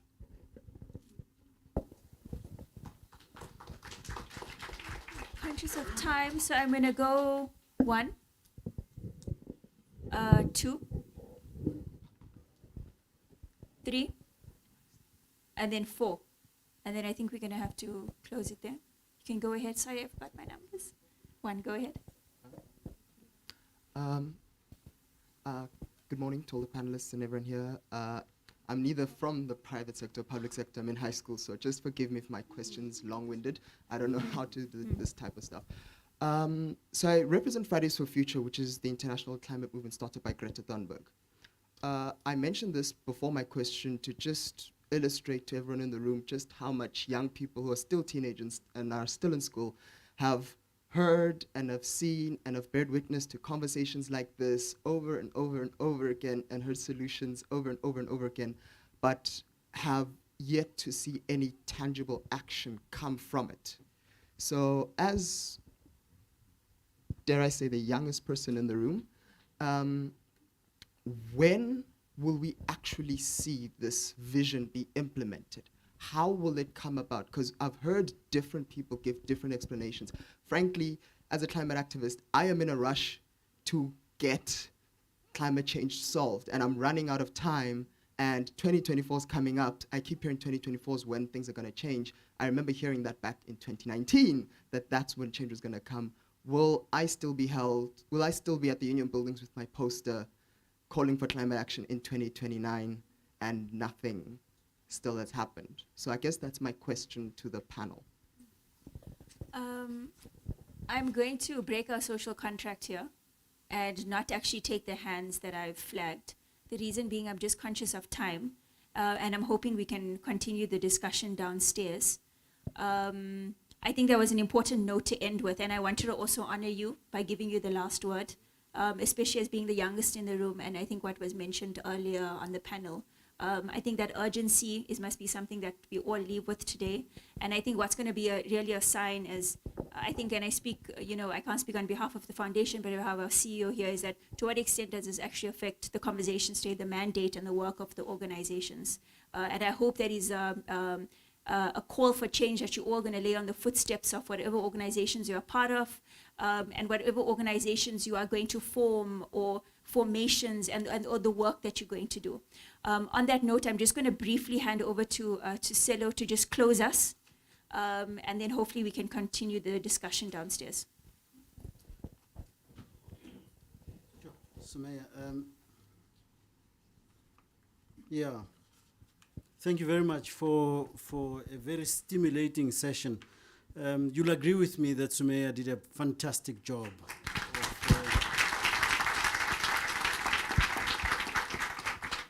I won't tell them that you were a reluctant leader. I won't tell them that you refused to do this. Actually, my suggestion was Lakona. I was like, Lakona will do a better job. And I said no to Lakona because I knew you were better than Lakona. So, and he did better from where he was, right? You all agree, right? He was good there. So, may you continue to be there. But I thought in closing, we should go back to just a couple of things before I thank everybody who was here. Maybe let's also thank the panelists before I do the... And having been accused by one of the panelists of being an organizer of the shutdown, it doesn't help that the main organizer was Sello also. But I can tell you that I didn't do it, but I watched it, and I thought, we do show up when we have to show up. I want to also honor someone in the audience that Tate Machika mentioned, Sandra Mama.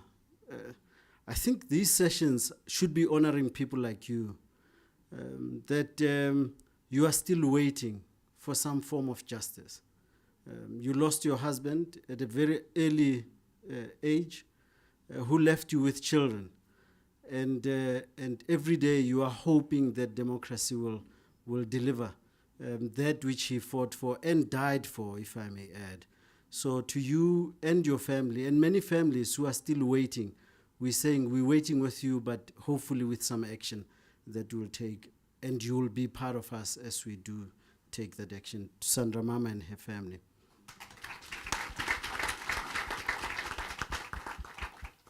I thought in closing we should at least just reflect back to how Ntate Motlanthe started this session, but also it was reflected by others, that we should not wallow in despair.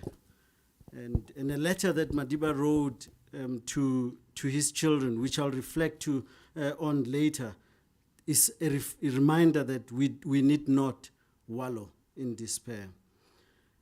And we're clear that our failures is not one of imagination, is not one of skill. We have a lot of that. Arguably, we are struggling with not having imagined the post-apartheid. What does that look like? And we are still to get that, to draw that picture. We need to think differently and do differently. We have to ask different questions. Questions like, can we stop defending democracy and instead reimagine it? Or even think beyond democracy as we see it today. As we think of our Constitution, do we blame the Constitution for what has gone wrong? Like blaming the doctor for having given you medication, but you drank half of the prescription and you stopped. Do you still blame the doctor? But in fact, also even ask ourselves, do we need to reimagine the Constitution and constitutionalism, which is about transformation? What does transformation look like? Can we think of justice as radical hospitality? And to also ask ourselves, what does that hospitality mean?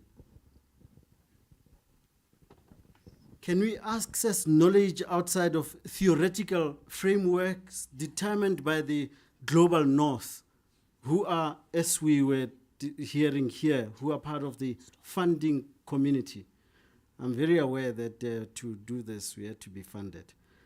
So Sumaya is always agitating that we don't have enough funding to do the stuff that we need to do.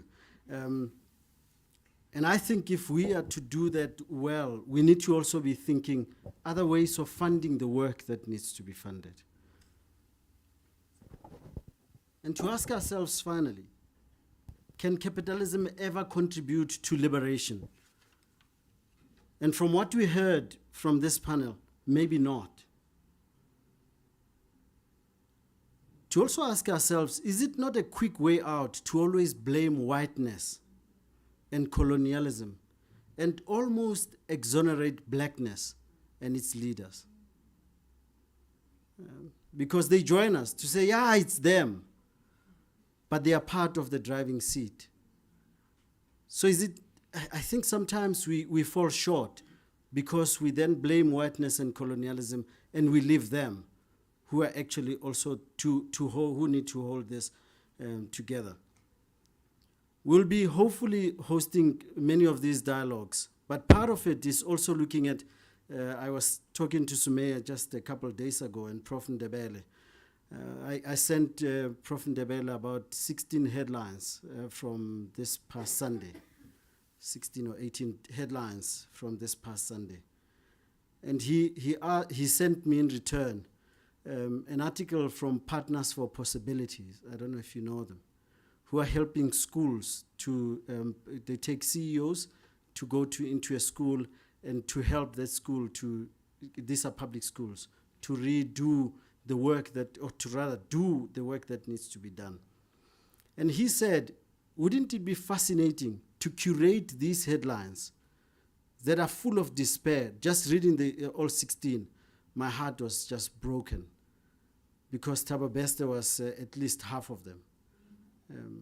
And he said, in curating them, Dr. Steyer, he said, then we put in the middle people who are trying to make South Africa work, who never enjoy those headlines, who are not even quoted anywhere, and you put them in the middle with the headlines around them. And I thought maybe that's something that Sumaya will be looking at with Rizia Saleh. And let me close with a letter that Madiba wrote to his children, because it's my duty. I know you're going to say I'm captured and what. But it's my duty to let us at least end on a positive note, right? They were mandated to depress you. I am mandated to try and at least lift you. So, and I'm lifting you on a point of hope, because one of the panelists said, to have students who do not have hope, you know you are doomed. And it's in a letter which was written by Madiba. You've heard me quote this letter many times. 1969, Madiba wrote this letter. It It was Feb 1969 when he wrote it to his 2 daughters.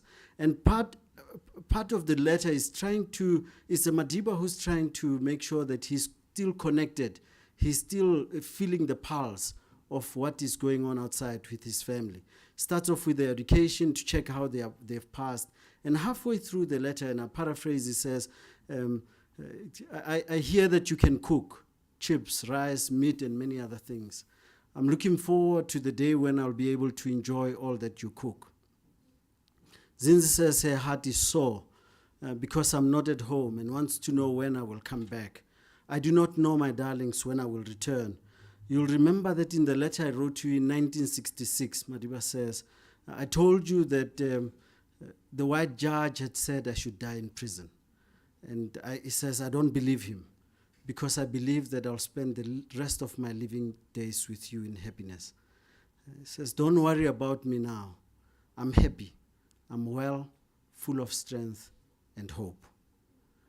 I told you that the letter was written in 69, and as a former mathematician who's sitting in front of us who taught maths, you would have worked out that Madiba spent 7 years. By then, when he wrote the letter, he had spent 7 years in prison. If he didn't lose hope, who are we to lose it? Because he still had 20 more years to go. But to end off, it's also with Václav Havel, who kind of also captures the same sentiment, but differently, puts it differently. And he says, I'm not an optimist because I'm not sure that everything ends well, nor am I a pessimist because I'm not sure that everything ends badly. I just carry hope in my heart. Hope is the feeling that life and work have a meaning. You either have it or you don't, regardless of the state of the world that surrounds you. Life without hope is an empty, boring, and useless life. I cannot imagine that I could strive for something if I did not carry hope in me. I'm thankful to God, he says, for this gift. It is as big as life itself. May we never be paralyzed by despair. May we try build South Africa that Madiba dreamt of, because his dreams of the past are our dreams of the future. Let's build it for those who are still to be born to find the South Africa that he dreamt of. Thank you very much.